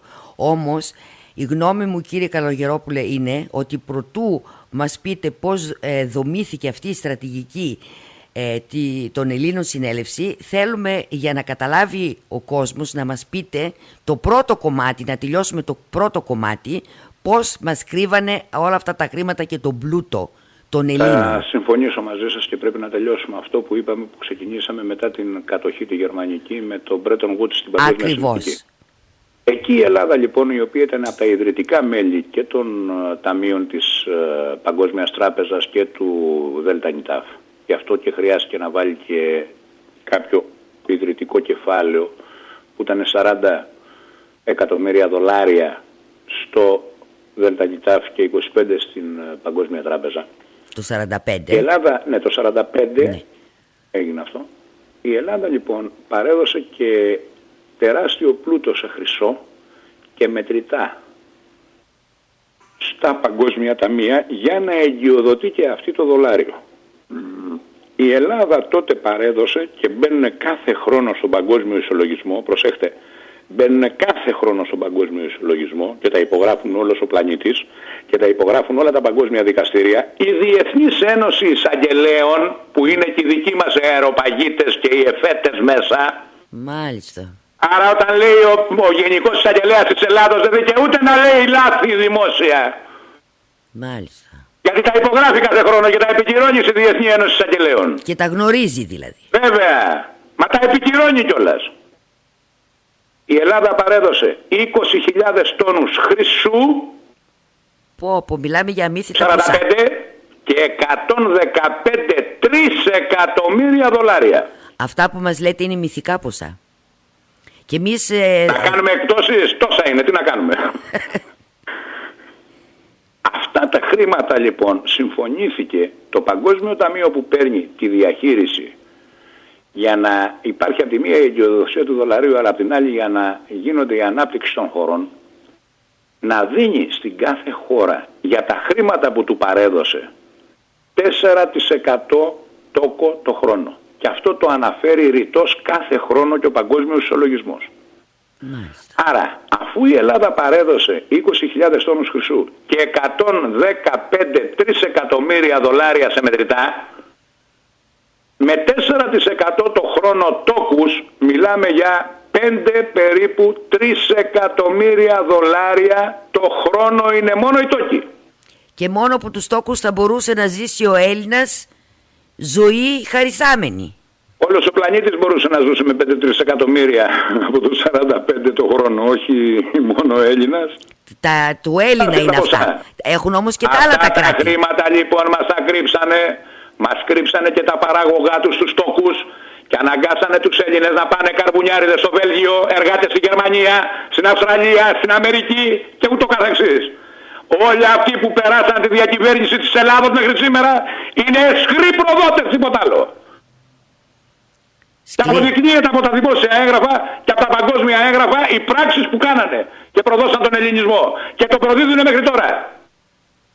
Γιατί αυτή είναι η πραγματικότητα. Δηλαδή και οι σημερινοί κυβερνήτες υπογράφουν. Γιατί στο κέρδος του πλούτου ή μήπως ο πλούτος είναι το πρόσχημα και δεν είναι το θέμα τα λεφτά, γιατί λεφτά έχουν όλες οι χώρες. Προσέξτε τι λέω, λεφτά έχουν όλες οι χώρες. Όπως η Ελλάδα δηλαδή έχουν και οι άλλες χώρες στον πλανήτη. Βέβαια, άμα δείτε τον παγκόσμιο ισολογισμό, τα λέει ο ισολογισμός της Παγκόσμιας Τράπεζας, δεν τα λέω εγώ. Άρα έχουν κάποιο σχέδιο. 8 χώρες είναι μέσα εκεί με τα λεφτά τους. Όλοι αυτοί που το κάνουν αυτό... που υποτίθεται δεν είχαν να φάνε, έχει σε χρυσό 200 δισεκατομμύρια εκεί στον ισολογισμό. Αυτούς τους αυτούς τους ισολογισμούς που μας λέτε, εμείς μπορούμε να τους δούμε, υπάρχει κάποια απόδειξη? Γιατί ήδη έχουμε δώσει δημόσια ισολογισμούς και λογαριασμούς όλων των χωρών με τις υπογραφές όλων των παγκόσμιων δικαστών ονομαστικά που υπογράφουν με δαχτυλικά αποτυπώματα που επικυρώνουν. Και η δικιά μας η χώρα. Υπογράφει το δικαστήριο της Χάγης, 16-17 δικαστές. Υπογράφει το ποινικό δικαστήριο, το παγκόσμιο δικαστήριο. Υπογράφει η Ένωση η Διεθνής των Εισαγγελέων. Προσέχτε. Δεν υπογράφω εγώ ο Καλογερόπουλος. Ούτε εσύ η Νέλη. Έχει σημασία αυτό. Βέβαια. Όλοι οι παγκόσμιοι δικαστές. Είναι κανένα 55 δικαστές μέσα. Η Ένωση Εισαγγελέων. Οι διεθνείς. Όλοι οι προέδροι δημοκρατιών. Άρα και οι δικοί μας πρόεδροι. Οι πρόεδροι δημοκρατιών του πλανήτη. Όλοι οι υπουργοί οικονομικών υπογράφουν τον παγκόσμιο ισολογισμό. Από 198 χώρες, καταλαβαίνετε τι ακούτε. Ναι, είναι λιγάκι σοκαριστικό που το ακούμε. Και πρέπει πρώτα λίγο να κουνήσουμε το κεφάλι μας και να πούμε όπως και τα ποσά που σας ανέφερα είναι η αλήθεια και δεν μπορώ να κάνω εκπτώσεις. Αν σας φαίνονται πολλά, αυτά είναι. Μας φαίνονται τρομακτικά πολλά. Και οι δικοί μας οι κυβερνήσεις έχουν υπογράψει, αυτοί που μας κυβερνούν. Όλες. Και ξέρετε ποιο είναι το ωραίο? Δεν μπορεί να αρνηθεί η Εκκλησία ότι γνωρίζει. Ξέρετε γιατί? Γιατί το πρώτο φεκ της ίδρυσης και της παράδοσης των χρημάτων το υπογράφει ο αρχηγός της Εκκλησίας στην Ελλάδα, ο Αρχιεπίσκοπος, γιατί έχει πεθάνει ο βασιλιάς και κάνει τον αντιβασιλέα. Μάλιστα. Και το ΦΕΚ αναφέρει το Δαμασκηνό, τον Αρχιεπίσκοπο ως αντιβασιλέα του υπογράφει. Μάλιστα. Άρα δεν μπορεί να πει η Εκκλησία εμείς δεν ξέραμε, εμείς ασχολιόμαστε με το Θεό. Πηγαίναμε στο μοναστήρι και κάναμε ολονυχτιά. Αυτό είναι η ίδια πάρα η Εκκλησία, πολύ ο επικεφαλής της Εκκλησίας, ο Αρχιεπίσκοπος υπογράφει το ΦΕΚ. Άρα και η Εκκλησία της Ελλάδος είναι γνώστης. Βέβαια. Άρα ο Έλληνας έχει πολλά πυρά και πολλά βέλια από όλες τις μεριές δηλαδή. Είδατε τώρα που αποδεικνύεται ότι όλοι είναι εναντίον του Έλληνα. Γιατί όμως, αναρωτιέμαι? Γιατί μόνο ο Έλληνας έχει και όλοι οι άλλοι δεν έχουν τίποτα και το παίζουν αντιπροσωπή του. Όταν δεν γνωρίζεις τι έχεις και μου λες έλα εδώ αφού δεν έχεις τίποτα θα σε αντιπροσωπεύω εγώ. Λες δεν βαριέσαι αφού δεν έχω τίποτα έτσι κι αλλιώς. Ίσως κάτι μου δώσει και εμένα από εκείνα που θα κάνει. Μάλιστα. Όταν όμως σου πω ότι έχεις τόσα δισεκατομμύρια ή 3 εκατομμύρια, δώσ' μου την αντιπροσώπευσή σου, δεν θα μου τη δώσεις ποτέ. Λογικό δεν είναι? Ναι, ναι. Η Ελλήνων Συνέλευση αυτό ήρθε να πει στους Έλληνες, δεν ήρθε να κάνει κάτι άλλο. Τους λέει Έλληνες, αυτά έχετε περιουσία, δική σας είναι, πάρτε θέση για την περιουσία σας. Πάρτε εσείς τη διαχείριση των δικών σας. Δηλαδή μας λέτε... Όχι πάρε κάποιου άλλου νου, πάρε κλέψε κάποιου άλλου. Τα δικά σου πάρε και διαχειρίσου. Κύριε Καλογερόπουλε, δηλαδή μας λέτε ότι αυτό που έκανε ο κύριος Αρτέμις Ώρας και η Ελλήνος Συνέλευσης ήταν να ενημερώσει τους Έλληνες αυτές τις αλήθειες. Να ενημερώσει, να κάνει τις νομικές πράξεις που έπρεπε για να έρθει νομικά να αποδειχτεί και μετά να το παρουσιάσει. Μάλιστα. Έχει σημασία, γιατί είναι άλλο να σου λέει ο Σόρας κάτι από το μυαλό του έτσι, γιατί έτσι το φαντάστηκε, και άλλο να κάνει πρώτα τις νομικές πράξεις, να επικυρώνεται δικαστικά και στη συνέχεια να σου ανακοινώνει. Μάλιστα. Ο Αρτέμις ο Σόρας ξεκίνησε να σου παρουσιάσει πρώτα, αφού το ολοκλήρωσε, την Τράπεζα της Ανατολής, που κανένας δεν ήξερε τίποτα. Η Τράπεζα της Ανατολής. Τώρα μου λέτε η κάτι. οποία είναι μια τράπεζα χτισμένη πάνω σε χρυσό, που οι μετοχές της είναι αξιόγραφα χρυσού. Προσέχτε, δεν είναι απόδειξη κατάθεσης μετρητών, είναι χρυσού. Που δεν χάνει ποτέ την αξία του.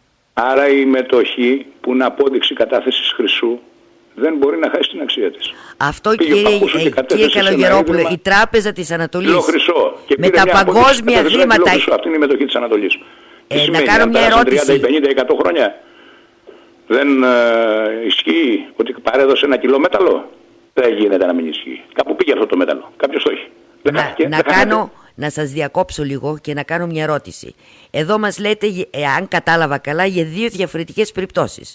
Μια φορά είναι αυτά τα παγκόσμια ταμεία που τοκίζονται με 4%. Είναι 5 περιπτώσεις διαφορετικές. Στην κυριολεξία είναι 5. Και αν τις αναλύσουμε διαδοχικά θα καταλάβουμε και τη διαφορά της μιας από την άλλη. Δηλαδή μια φορά μας λέτε για αυτά τα παγκόσμια ταμεία. Δεν το έκανε ο Αρτέμις ο Σόρας. Το Bretton Woods είναι μια παγκόσμια συνθήκη που έγινε το 1944 τον Ιούλιο, που θα τελείωνε ο δεύτερος παγκόσμιος πόλεμος. Απλά από την Ελλάδα επικυρώθηκε και συμμετείχε πλέον επίσημα η Ελλάδα το 1945, αφού φύγαν οι Γερμανοί. Αυτή είναι η μία περίπτωση τα οποία χρήματα τοκίζονται με 4%. Ένα αυτό. Αυτά τα χρήματα όμως δεν είναι του Σόρα, είναι του ελληνικού έθνους. Του ελληνικού έθνους. Και αυτά είναι ο τελευταίος ισολογισμός δείχνει ότι είναι πόσα, επαναλάβετε σας παρακαλώ. Όχι, μισό λεπτό. Όλοι οι ισολογισμοί δείχνουν ότι είναι το αρχικό ποσό που κατατέθηκε τον Ιούλιο του 1944, ναι. 115,3 εκατομμύρια δολάρια. Τεράστια ποσά. Τιμές του 45 αυτά. Όχι ούτε τα μηδενικά μπορούμε να μετρήσουμε. Αν βάλουμε τώρα 4% το χρόνο τόκους που μπαίνουν σε άλλους λογαριασμούς που δεν αναφέρονται σε αυτόν τον ισολογισμό, είναι άλλα 803 τα παραγωγά τους. Αυτό είναι μία περίπτωση και η Τράπεζα της Ανατολής είναι άλλη περίπτωση. Η δεύτερη περίπτωση είναι η Τράπεζα της Ανατολής. Η Τράπεζα της Ανατολής λοιπόν, η οποία για να στήθηκε για ένα λόγο η Τράπεζα της Ανατολής και στήθηκε από τον ιδιοκτήτη της Εθνικής Τράπεζας της Ελλάδος και της Εθνικής Τράπεζας της Γερμανίας, που είχε έδρα τότε στο Βερολίνο. Σας μιλάω για το 1904. Μάλιστα. 1904. Αυτή η τράπεζα λοιπόν που τη στήσανε δύο άλλες τράπεζες εθνικές, η Εθνική της Γερμανίας και η Εθνική της Ελλάδος, είχε έδρα στην Αθήνα, στη Σοφοκλέους, εκεί που ήταν το χρηματιστήριο. Ναι. Η τράπεζα αυτή λοιπόν με το που ιδρύθηκε ξεκίνησε αύξηση μετοχικού κεφαλαίου σε χρυσό. Έκανε 3 αυξήσεις μετοχικού κεφαλαίου μέχρι το 10 σε χρυσό, μάζεψε ένα σόγρο χρυσό, αλλά ταυτόχρονα πήρε και τεράστια ποσότητα κληρονομικού ελληνικού χρυσού για διαχείριση, ξέχωρα από το χρυσό των μετοχών. Αυτοί λοιπόν που δημιουργήσανε μετά τις τράπεζες με το χρυσό το ελληνικό και τις εταιρείες τις ιδιωτικές κράτη, μετά ειδικά το 1932 που πτωχεύσαν όλο τον πλανήτη, τι κάνανε? Κρύψανε στη συνέχεια τον διαχειριστή Τράπεζα της Ανατολής για να μην τους ζητήσει κανένας λογαριασμό για το χρυσό που πήρανε σε διαχείριση. Είναι άλλο η ίδρυση της τράπεζας ως μηχανισμού διαχειριστικού και το αρχικό της κεφάλαιο το δικό της και το χρυσό που επένδυσε ο καθένας αγοράζοντας για μετοχή. Και είναι άλλο ο κληρονομικός χρυσός ο ελληνικός που τους δόθηκε επενδυτικά να τον διαχειριστούν. Δηλαδή είναι σαν να σου δώσω εσένα που έχεις στο ραδιόφωνο εγώ 10 εκατομμύρια σε χρυσό να τον διαχειριστείς. Και αύριο το πρωί να παρουσιαστεί ότι έκλεισε ο σταθμός, οπότε χάθηκε για το διαχειριζόμενο. Μάλιστα. Το προσπαθήσαν να κάνουν. Ο Αρτέμις ο Σόρας λοιπόν τι έκανε? Απέδειξε νομικά ότι η Τράπεζα της Ανατολής υφίσταται, υπάρχει, η μετοχή της έχει αξία και δεν το απέδειξε ο ίδιος. Έκανε μια πολύ συγκεκριμένη κίνηση. Ανάγκασε το ίδιο το ελληνικό κράτος, προσέξτε πόσο σοβαρό γίνεται, το ίδιο το ελληνικό κράτος να έρθει το ίδιο το κράτος και να αποφασίσει αφού ελέγξει και να πει αν η τράπεζα είναι ανοιχτή και αν η μετοχή της έχει αξία. Ποια είναι η αξία της. Πώς τους ανάγκασε ο Αρτέμις ο Σόρας. Προσέξτε τι κάνει. Έχοντας νόμιμα στην κατοχή του 8 μετοχές, ιδρύει 2 οργανισμούς που σκοπό έχουν την απελευθέρωση της Ελλάδος από ό,τι χρέος έχει και τους κάνει δωρεά 4 μετοχές στον έναν οργανισμό και 4 μετοχές στον άλλον οργανισμό. Αυτή η δωρεά είναι αναγκασμένο το ελληνικό κράτος, γιατί όλα αυτά γίνονται εντός της Ελλάδος, να έρθει να φορολογήσει τη δωρεά. Για να φορολογήσει όμως τη δωρεά πρέπει να αξιολογήσει την αξία των μετοχών. Να αξιολογήσει τη μετοχή αν έχει αξία, ναι, και να ορίσει την αξία της. Σωστά. Και έτσι λοιπόν φτάσαμε το 11, μάλλον αρχές του 12 αν θυμάμαι καλά, να έχουμε την ίδια τη Βουλή, γιατί το Υπουργείο Οικονομικών, επειδή ήταν τεράστιο το θέμα και η τοπική εφορία πατρών που έκανε τη δωρεά ο Αρτέμις ο Σόρας και τη δήλωσε, η τοπική εφορία το έστειλε στα κεντρικά στο Υπουργείο Οικονομικών. Το ίδιο το Υπουργείο Οικονομικών λοιπόν το φέρνει στη Βουλή για να γίνει κοινοβουλευτικός έλεγχος και να αποφασίσει η Βουλή ποια είναι η αξία των μετοχών. Και έτσι έχουμε λοιπόν κοινοβουλευτικό έλεγχο επίσημο, με βεβαίωση μέσα από την ίδια τη Βουλή ότι ελέγχθηκε κοινοβουλευτικά η μετοχή, η αξία της και η τράπεζα, και έχουμε επίσημα έγγραφα που δηλώνει η ίδια η Βουλή ότι το αποτέλεσμα του κοινοβουλευτικού ελέγχου δείχνει ότι μόνο από το χρυσό της κατάθεσης, το παθητικό δηλαδή της μετοχής, χωρίς τα κέρδη του ενεργητικού και το μοίρασμα από την εκαθάριση που δεν έγινε ποτέ, μόνο από το παθητικό, την κατάθεση του χρυσού για να αγοράσει ο καθένας τη μετοχή, η σημερινή αξία, λέει το 2011 η Βουλή των Ελλήνων, η σημερινή αξία είναι 678 δις ευρώ σε χρυσό. Η μία μετοχή. Τώρα, αυτό τα λέει η Βουλή. Δεν τα λέει ο Σόρας. Η σημερινή αξία, λέει η Βουλή, είναι 678 δισεκατομμύρια ευρώ σε χρυσό. Επί 8 μετοχές που είναι σύνολο οι δωρεές, 5,5 τρισεκατομμύρια ευρώ σε χρυσό. Αυτές είναι μετοχές του κυρίου Σόρα που βεβαιώνεται. Τις έκανε δωρεά σε 2 οργανισμούς για να ξεχρεώσουν την Ελλάδα. Πάλι δηλαδή στο ελληνικό έθνος. Ναι. Άρα η Βουλή την ώρα που ξεκίνησε να κάνει τον έλεγχο, τον κοινοβουλευτικό, για να ελέγξει την αξία της μετοχής και να την ορίσει, για να την φορολογήσει, και βάζουν και 27 δις φόρους στο Σόρα για αυτή τη δωρεά, λέει ότι η συνολική αξία είναι 5,5-3 ή 8 μετοχές, αλλά ξέρουν πολύ καλά ότι φορολογούν μία δωρεά.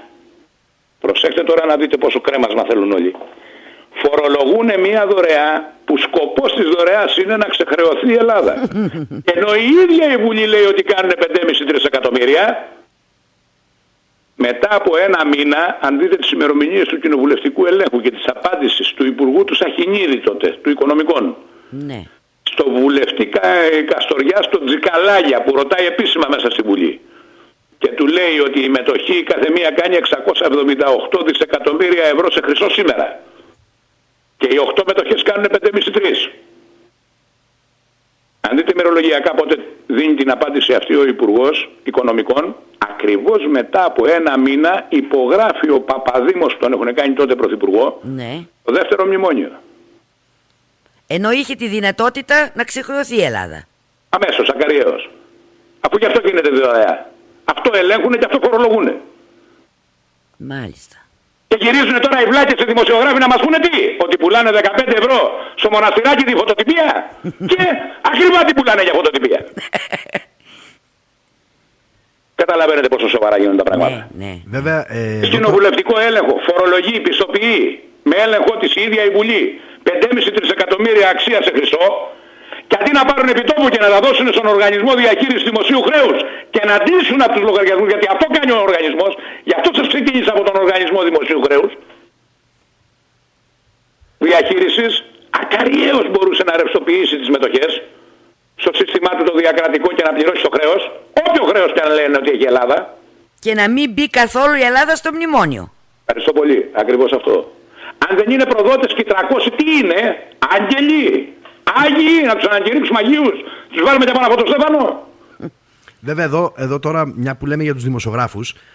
Όχι, πρέπει να καταλάβουμε πόσο απατεώνας είναι ο Σόρας. Είναι με απόφαση Βουλής.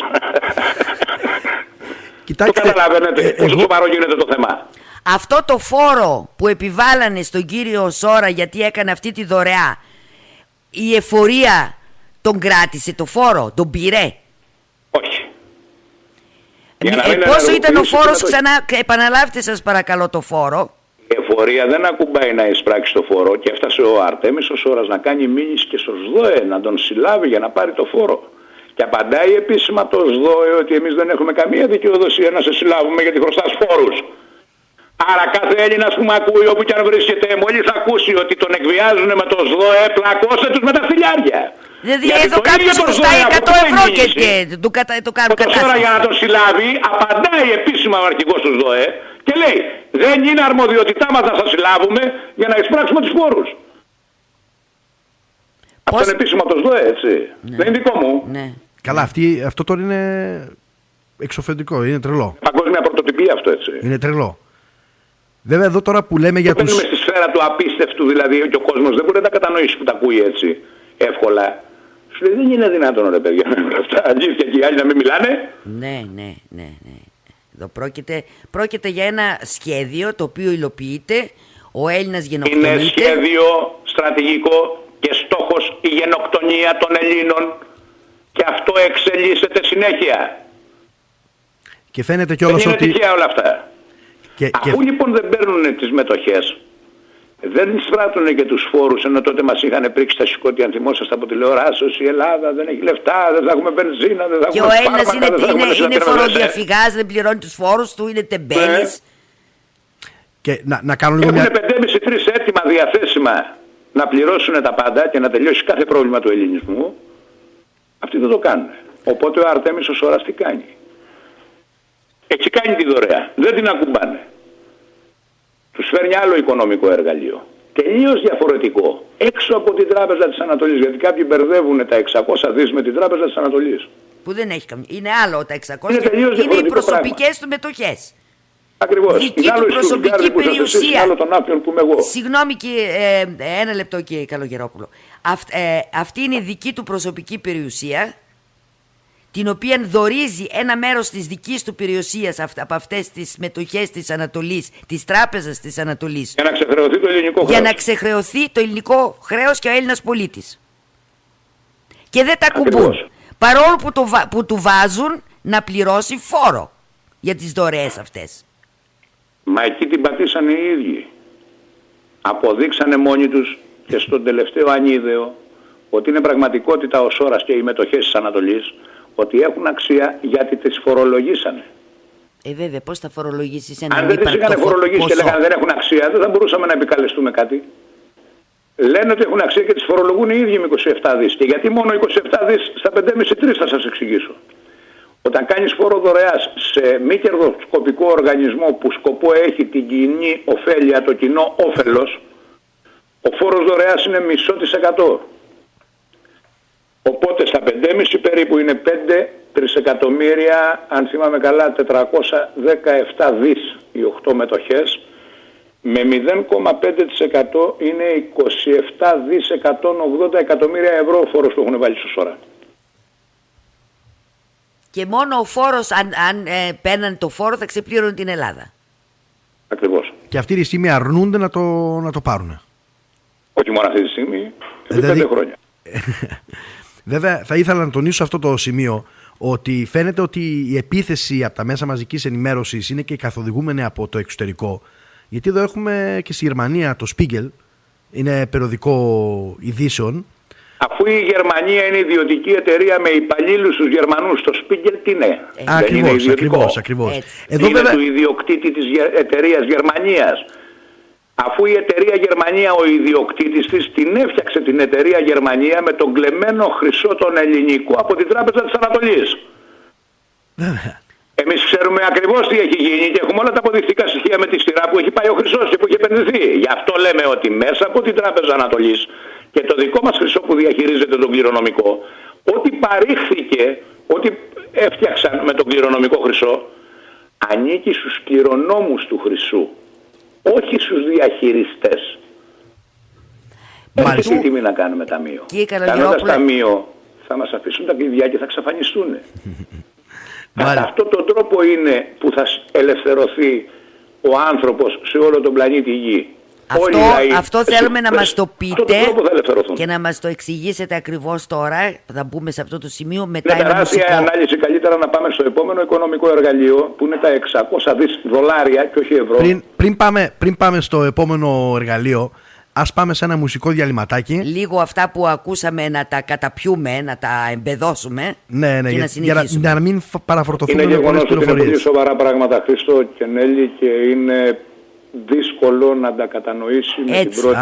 Ακριβώς. Ενημερωθεί, να τα σκάψει. Γι' αυτό κιόλας πιστεύω ότι. Για να πει πραγματικά ποια είναι η θέση του. Αυτό είναι κατανοητό. Γι' αυτό κιόλας πιστεύω, επειδή είναι πολύ σοβαρές πληροφορίες, ότι πρέπει να γίνουν και άλλες εκπομπές για πιο αναλυτική ενημέρωση στον κόσμο. Έτσι. Εγώ είμαι στη διάθεσή σας. Μπορούμε να κάνουμε εβδομαδιαίες 2 ώρες εκπομπές το λιγότερο. Ακριβώς. Αν θέλετε και παραπάνω, και να δώσουμε και ανοιχτές γραμμές με email, με τηλέφωνα, με ό,τι θέλει ο κάθε συνέλληνάς μας, όπου και αν βρίσκεται, να επικοινωνήσει, να ρωτήσει, και στον αέρα ανοιχτά. Δεν έχω πρόβλημα. Ακριβώς. Γιατί εγώ πιστεύω ότι αυτοί οι σημεία ακούν κάποιες πληροφορίες και θα τους δοθεί έτσι ένα περιθώριο ημερών να καθίσουν να τα ερευνήσουν και οι ίδιοι τους και ενδεχομένως να δημιουργηθούν κάποια ερωτήματα για τις επόμενες εκπομπές. Ας πάμε όμως σε ένα μουσικό διαλυματάκι και επιστρέφουμε αμέσως. Έγινε. Greek Pulse.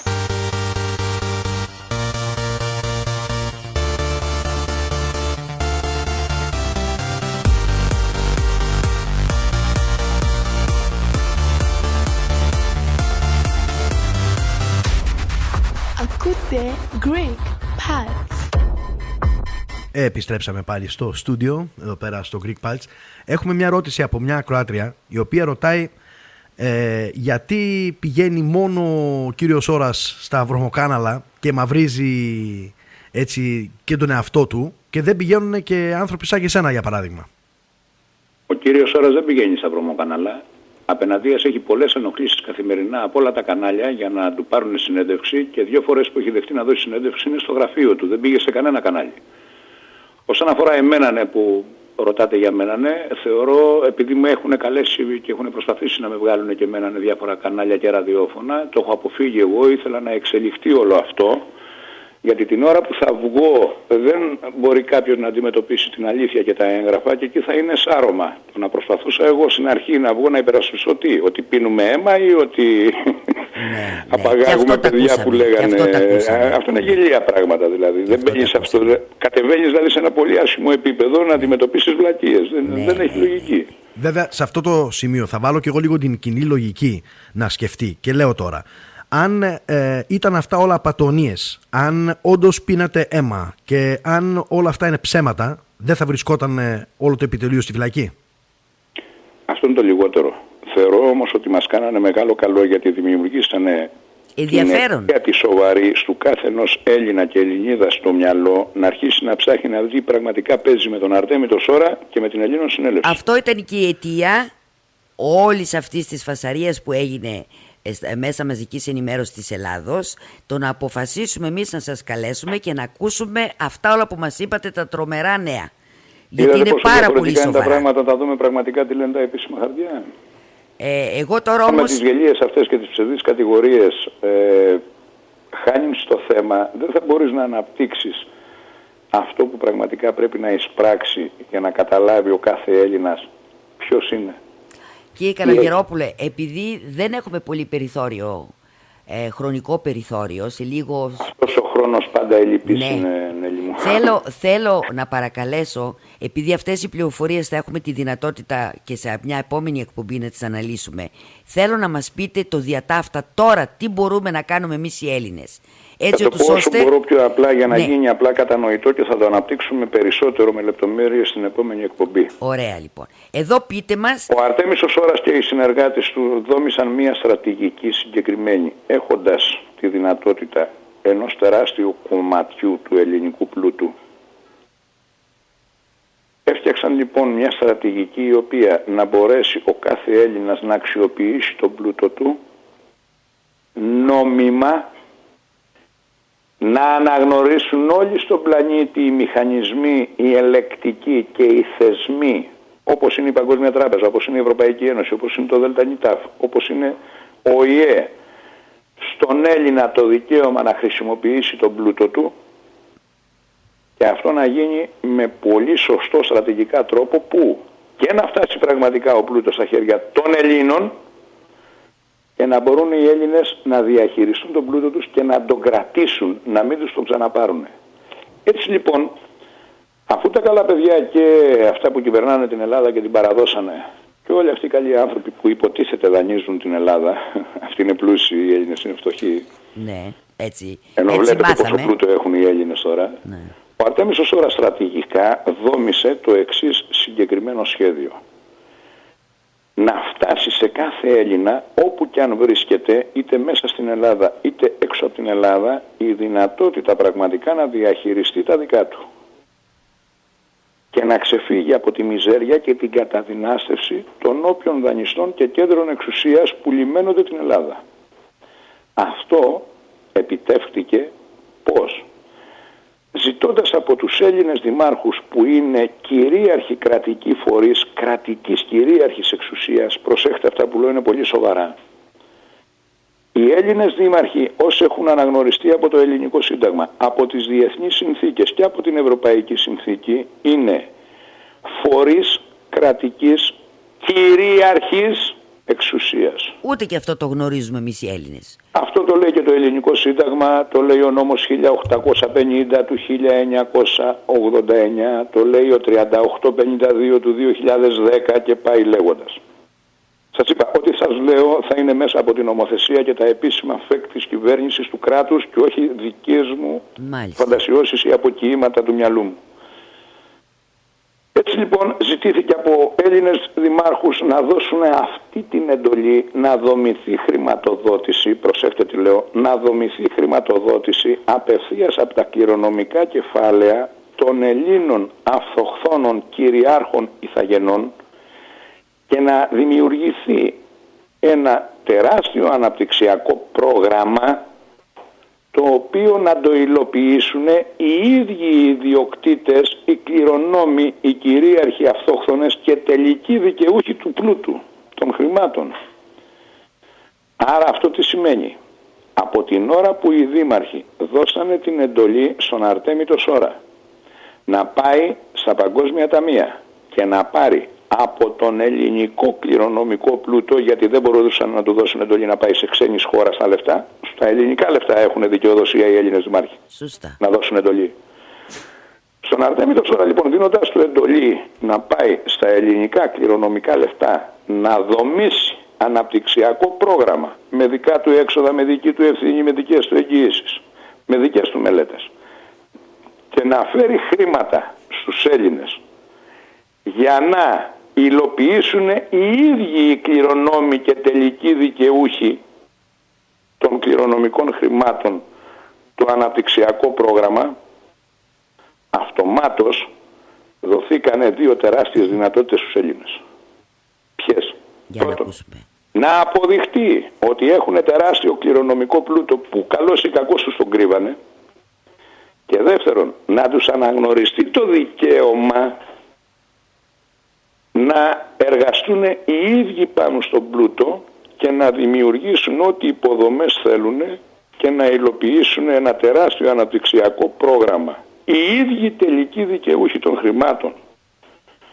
Αυτό σημαίνει κάθε Έλληνας, όπου και αν βρίσκεται, προσέχτε το, αυτό έχει τεράστια σημασία, κάθε Έλληνας, όπου και αν βρίσκεται, είτε μέσα στη Μητροπολιτική Ελλάδα, στη λεγόμενη ελληνική επικράτεια, είτε στην Κύπρο, είτε στη Γερμανία, είτε στη Σουηδία, είτε στο Βέλγιο ή στην Ελβετία, είτε στην Αμερική, είτε στον Καναδά, είτε στην Αργεντινή, είτε στο Μεξικό, είτε στις Ηνωμένες Πολιτείες, είτε στην Αυστραλία, είτε στην Καμπέρα, είναι στη Μελβούρνη, είναι στο Σίδνεϊ, είτε στην Αφρική, είτε είναι στην Νοτιοαφρικανική Ένωση, είτε είναι στην Αίγυπτο, είτε είναι στο Λίβανο, είτε είναι στη Συρία. Όπου και αν βρίσκεται ο Έλληνας, δεν εξαιρείται. Έχουν δικαιώματα όλοι οι Έλληνες εξίσου. Και αυτό μας αφορά όλους. Και πρέπει να το καταλάβουμε. Δεν είναι θέμα μόνο μέσα στην Ελλάδα. Είναι παγκόσμιο ελληνικό θέμα και αφορά κάθε Έλληνα όπου και αν βρίσκεται στον πλανήτη Γη. Δεν εξαιρείται κανένας. Το λέω, το φωνάζω και το τονίζω πάντα. Κανένας έχει δικαίωμα να εξαιρέσει άλλον Έλληνα. Εδώ να κάνω μια ερώτηση. Γι' αυτό δηλώνεται χωρίς κόμμα, χωρίς δόγμα, χωρίς χρώμα. Υποχρεωτικά γι' αυτό, γιατί τα χρήματα είναι κληρονομικά. Δεν είναι δογματικά, δεν είναι μια θρησκείας. Ο Έλληνας, ανεξάρτητα από το που γεννήθηκε και οι γονείς του αν πιστεύανε κάπου, είτε με το καλό είτε με το σπαθί, άλλοι είναι μουσουλμάνοι, άλλοι είναι χριστιανοί ορθόδοξοι, άλλοι είναι καθολικοί. Σωστά. Αν το πας δογματικά, χάνεις την ουσία. Μα η ουσία ποια είναι? Κληρονομιά δεν σου έρχεται από τη θρησκεία. Κληρονομιά σου έρχεται από το αίμα, από τους προγόνους σου. Ακολουθείς το αίμα των προγόνων σου. Αφού τα χρήματα είναι κληρονομικά, έχει να κάνει με την κληρονομιά σου αιματολογικά, με την αιματολογική σου συνέχεια. Δεν μας ενδιαφέρει αν εσύ είσαι μουσουλμάνος, εγώ μπορεί να είμαι άθεος, ο άλλος μπορεί να είναι δωδεκαθεϊστής, ο τρίτος μπορεί να είναι καθολικός, ο άλλος να είναι του Βούδα ή ούτω καθεξής. Και όταν λέτε χωρίς χρώμα, θρησκευτικά ή δογματικά αυτό το πράγμα. Όταν λέτε χωρίς χρώμα, τι εννοείτε? Χρώμα είναι η ισχύς του πλούτου. Από τη στιγμή που ο πλούτος ανήκει σε όλους, δεν είναι ένας πιο πλούσιος, ο άλλος πιο φτωχός. Οπότε εγώ, επειδή είμαι πιο πλούσιος από σένα, θα σου επιβάλλω την άποψή μου, τη γνώμη μου φασιστικά. Προσέξτε να το λήξουμε κι αυτό. Το χρώμα είναι ο πλούτος. Είναι δηλαδή ο πλούσιος που διατάζει το φτωχό ή που ο φτωχός υποκύπτει στις επιθυμίες του πλούσιου, γιατί δεν μπορεί να κάνει αλλιώς. Αυτός είναι ο χρωματισμός του ανθρώπου, ενώ γεννηθήκαμε όλοι με ίδιες αξίες και με ίδια ισότητα. Και το χωρίς είμαστε κόμμα... όλοι άνθρωποι και έχουμε όλοι το ίδιο δικαίωμα στη ζωή. Πώς εγώ θα επιβληθώ σε σέναν? Σωστά. Και το χωρίς, ο πλούτος ανήκει σε όλους, κόμμα... πρέπει να έχουν όλοι οι άνθρωποι, προσέχτε, όλοι οι άνθρωποι, δεν λέω μόνο Έλληνες, γιατί όλοι οι Έλληνες είναι άνθρωποι και όλοι οι άνθρωποι είναι Έλληνες. Ας μας έχουν χωρίσει σε Γερμανούς, σε Ιταλούς, σε Βραζιλιάνους, σε Αμερικανούς. Για πήγαινε 2.000-3.000 χρόνια πίσω. Μας κομματιάσαν δηλαδή. Μπράβο, επίτηδες μας κομματιάσανε.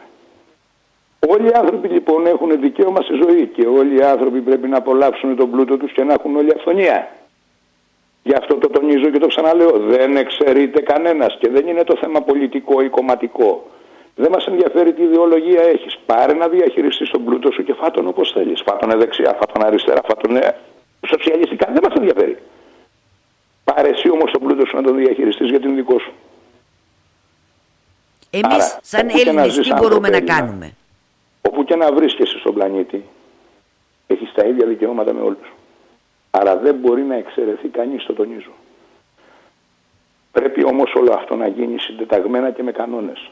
Τις κανόνες δεν τους έβαλε ο Αρτέμις ο Σώρας. Τους κανόνες τους βάλανε οι εντολείς του Σώρα που είναι οι Έλληνες δήμαρχοι, οι αιρετοί εκλεγμένοι φορείς κυρίαρχης κρατικής εξουσίας. Η υλοποίηση του προγράμματος θα πρέπει να γίνει μέσα από μη κερδοσκοπικές αστικές εταιρείες, οργανισμούς σε κάθε δήμο που ζουν οι Έλληνες. Για παράδειγμα, εκτός από τη γεωγραφική Ελλάδα, στη Γερμανία ήδη υπάρχουν 4 Ελλήνων συνελεύσεις που έχουν δημιουργηθεί και άλλες 6 ή 7 υποίδρυση αυτή τη στιγμή. Άρα μπράβο, τώρα αναφέρεται ένα από τα ερωτήματα που έθεσαν κάποιοι ακροατές, ότι αν υπάρχουν και στο εξωτερικό εκτός Ελλάδας, τώρα συγκεκριμένα στη Γερμανία. Στη Σουηδία, γίνεται τώρα στην Νορβηγία, μάλλον τελείωσε στην Νορβηγία, δημιουργήθηκε. Στο Βέλγιο, γίνονται 3-4 τώρα στο Βέλγιο.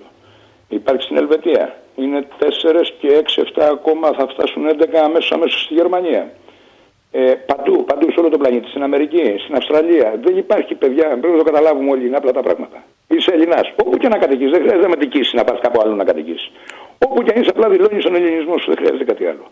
Αυτό το δηλώνεις επίσημα μέσα από καταστατικό. Χρειάζονται το λιγότερο 6 με 8 άνθρωποι για να ξεκινήσουν το πρώτο ιδρυτικό καταστατικό και μετά οι άλλοι έρχονται και μπαίνουν μέλη. Ο οργανισμός ο δημοτικός ανήκει σε όλους. Δεν ανήκει σε έναν, Έτσι έχει προβλεφτεί και νομικά. Και είναι αστική, μη κερδοσκοπική εταιρεία για να μπορεί να υλοποιήσει προγράμματα καταπιστεύματος. Δεν είναι πατέντα δική μας, είναι έτσι ο παγκόσμιος νόμος. Αυτή λοιπόν η αστική μη κερδοσκοπική εταιρεία, οργανισμός δημοτικός Ελλήνων Συνέλευση, το καταστατικό της ζητάει να έχει Γενική Συνέλευση, Διοικητικό Συμβούλιο και 4 επιτροπές, εκ των οποίων οι 3 είναι οικονομική, δεοντολογική, λογιστική και τεχνική και νομική.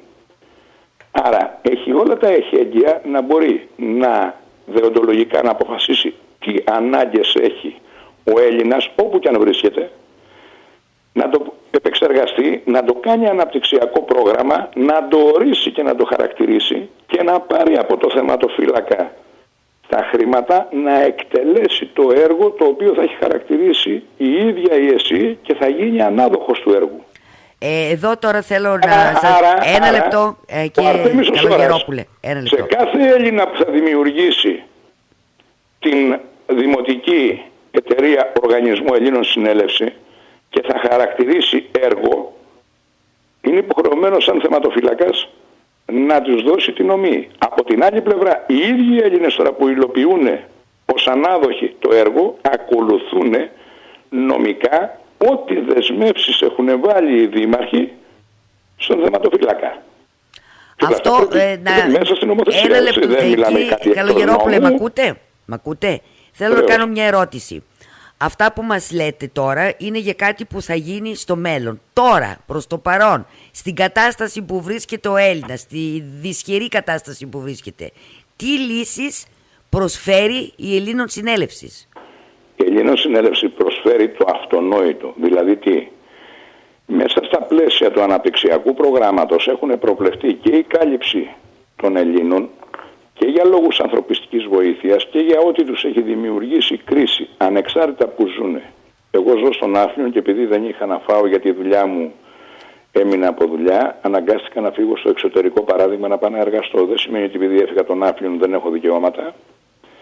Άρα όλοι οι Έλληνες καλύπτονται μέσα στα πλαίσια ανθρωπιστικής βοήθειας να μπορούν να αποπληρώσουν ό,τι ανάγκες τους δημιούργησε η κρίση. Και αυτό δεν περιμένουμε να γίνει κάποτε. Ήδη έχει ξεκινήσει και υλοποιείται. Αυτό ακριβώς θέλω να σας ρωτήσω. Άρα κάθε Έλληνας μπορεί να κάνει χρήση των κληρονομικών του κεφαλαίων που είναι τελικός δικαιούχος. Προσέχτε τι λέω.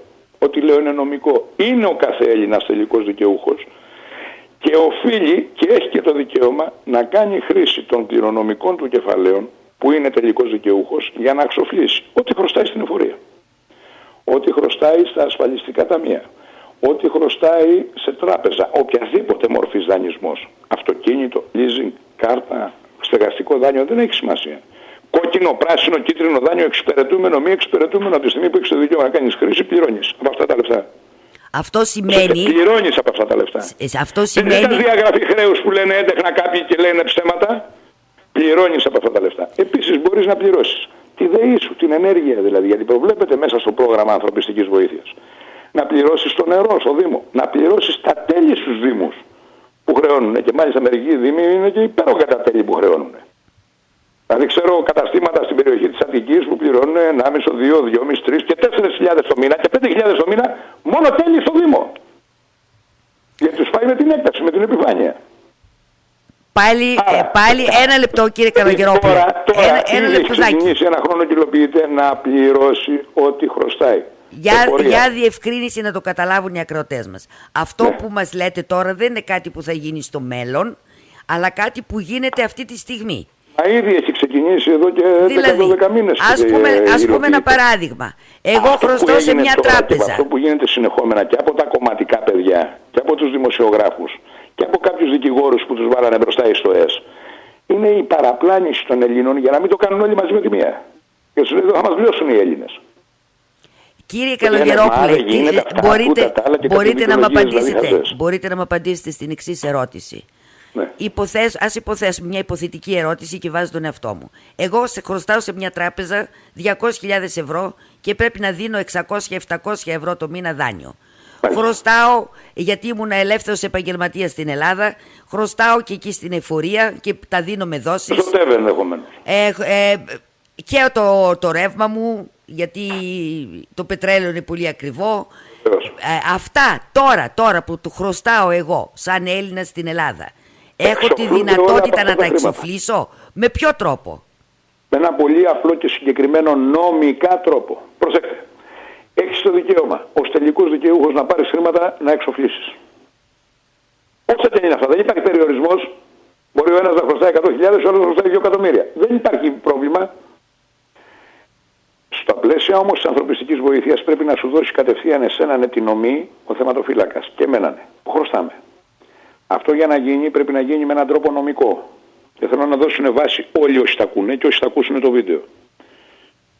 Για να αποδείξω εγώ ότι χρωστάω στην εφορία και εσύ ότι χρωστάς στην τράπεζα, δεν μπορούμε εμείς σαν πρόσωπα. Βέβαια. Ο μόνος που μπορεί πραγματικά να αποδείξει ότι υπάρχει οφειλή είναι ο οργανισμός στον οποίο χρωστάμε. Και ποιος είναι αυτός ο οργανισμός? Η τράπεζα, η εφορία, το ΤΕΒΕ, το Ασφαλιστικό Ταμείο γενικότερα, ο Δήμος, η ΔΕΗ. Μάλιστα. Άρα πρέπει να δώσουμε εντολή νομικά, διπλή στην τράπεζα και στην εφορία και στο ΤΕΒΕ και στη ΔΕΗ, που να λέει το εξής. Είμαι ιδιοκτήτης αυτού του ποσού και τελικός δικαιούχος, δίνεις και όλα τα δικαιολογητικά νομιμοποίηση του ποσού ότι είναι υπαρκτό πραγματικό, γιατί το έχει υπογράψει και ο Άριος Πάγος και το Υπουργείο Οικονομικών, οπότε είναι επίσημα τα χαρτιά. Είναι επικυρωμένο και με δικαστική απόφαση, οπότε είναι επίσημα τα χαρτιά. Και αποδεικνύεις ότι έχεις χρήματα. Τους δίνεις λοιπόν εντολή να κάνουν 2 πράγματα. Το ένα είναι να βεβαιώσουν ότι οφείλεις και να ορίσουν το ποσό, γιατί αυτός ο μηχανισμός μπορεί να το κάνει και όχι εγώ σαν πρόσωπο ή εσύ. Άρα η πρώτη εντολή που δίνουμε είναι βεβαίωσέ μου ότι χρωστάω και όρισέ μου το ποσό. Την ώρα που σου βεβαιώνει και σου ορίζει το ποσό, αυτομάτως καθίστασαι νομέας από το θεματοφύλακα Αρτέμις Ωρά. Και του δίνεις δεύτερη εντολή και εξουσιοδότηση διαρκείας και του λες, από τους λογαριασμούς μου σου δίνω εντολή να εισπράξεις ό,τι μου βεβαίωσες και ό,τι στο μέλλον ακόμα μου καταλογίσεις. Δεν είναι για μια φορά δηλαδή, είναι διαρκείας η εντολή πληρωμής. Αυτό για τον Έλληνα πολίτη που θέλει να το κάνει αυτό, του κοστίζει όλοι κάτι? πρέπει να το κάνουν. Τι άμα θέλει να το κάνει? Όσοι δεν το έχουν κάνει ακόμα είναι γιατί τους έχουν παραπλανήσει οι δημοσιογράφοι. Έχει κόστος αυτό? Παρήφε. Έχει αυτό κόστος? Δηλαδή είναι σαν να πληρώνει σε κάποιο δικηγόρο? Πρόσεξε.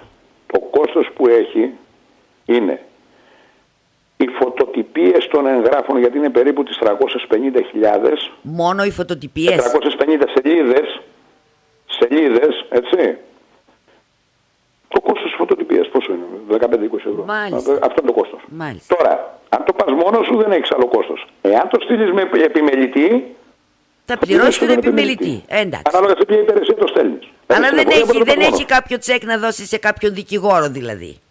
Όχι, γιατί να δώσεις σε δικηγόρο? Για την εντολή που φτιάχνεις εσύ ο ίδιος ο πολίτης και κάνεις χρήση των δικών σου δικαιωμάτων επί των κληρονομικών σου κεφαλαίων που είσαι τελικός δικαιούχος. Αν ο οργανισμός στον οποίο δίνεις την εντολή παρακούσει, δεν εκτελέσει την εντολή σου και προσπαθήσει να σου κλέψει περιουσιακό στοιχείο και αναγκαστείς να τον αντιμετωπίσεις νομικά, το σίγουρο είναι ότι θα τον ελιώσεις, όπως έγινε και σήμερα στο δικαστήριο στη Ζάκυνθο, αλλά το δικηγόρο που θα σε εκπροσωπήσει θα τον πληρώσεις εσύ. Είναι λογικά. Αν δεν υπακούσουν και προσπαθήσουν να σου κλέψουν περιουσιακό στοιχείο, λέω συγκεκριμένα πράγματα. Και προσέξτε τι όρο χρησιμοποιώ. Να σου κλέψουν περιουσιακό στοιχείο. Γιατί από την ώρα που θες να πληρώσεις και του δίνεις εντολή να εισπράξουν το λογαριασμό σου και με πρόσχημα ότι δεν το κάνουν, πάνε να σου κλέψουν το σπίτι, να σου βγάλουν σε πληστηριασμό, το χωράφι, το οικόπεδο, το ξενοδοχείο, είναι κλοπή περιουσίας πλέον. Μάλιστα. Γιατί δεν αργείσαι να πληρώσεις.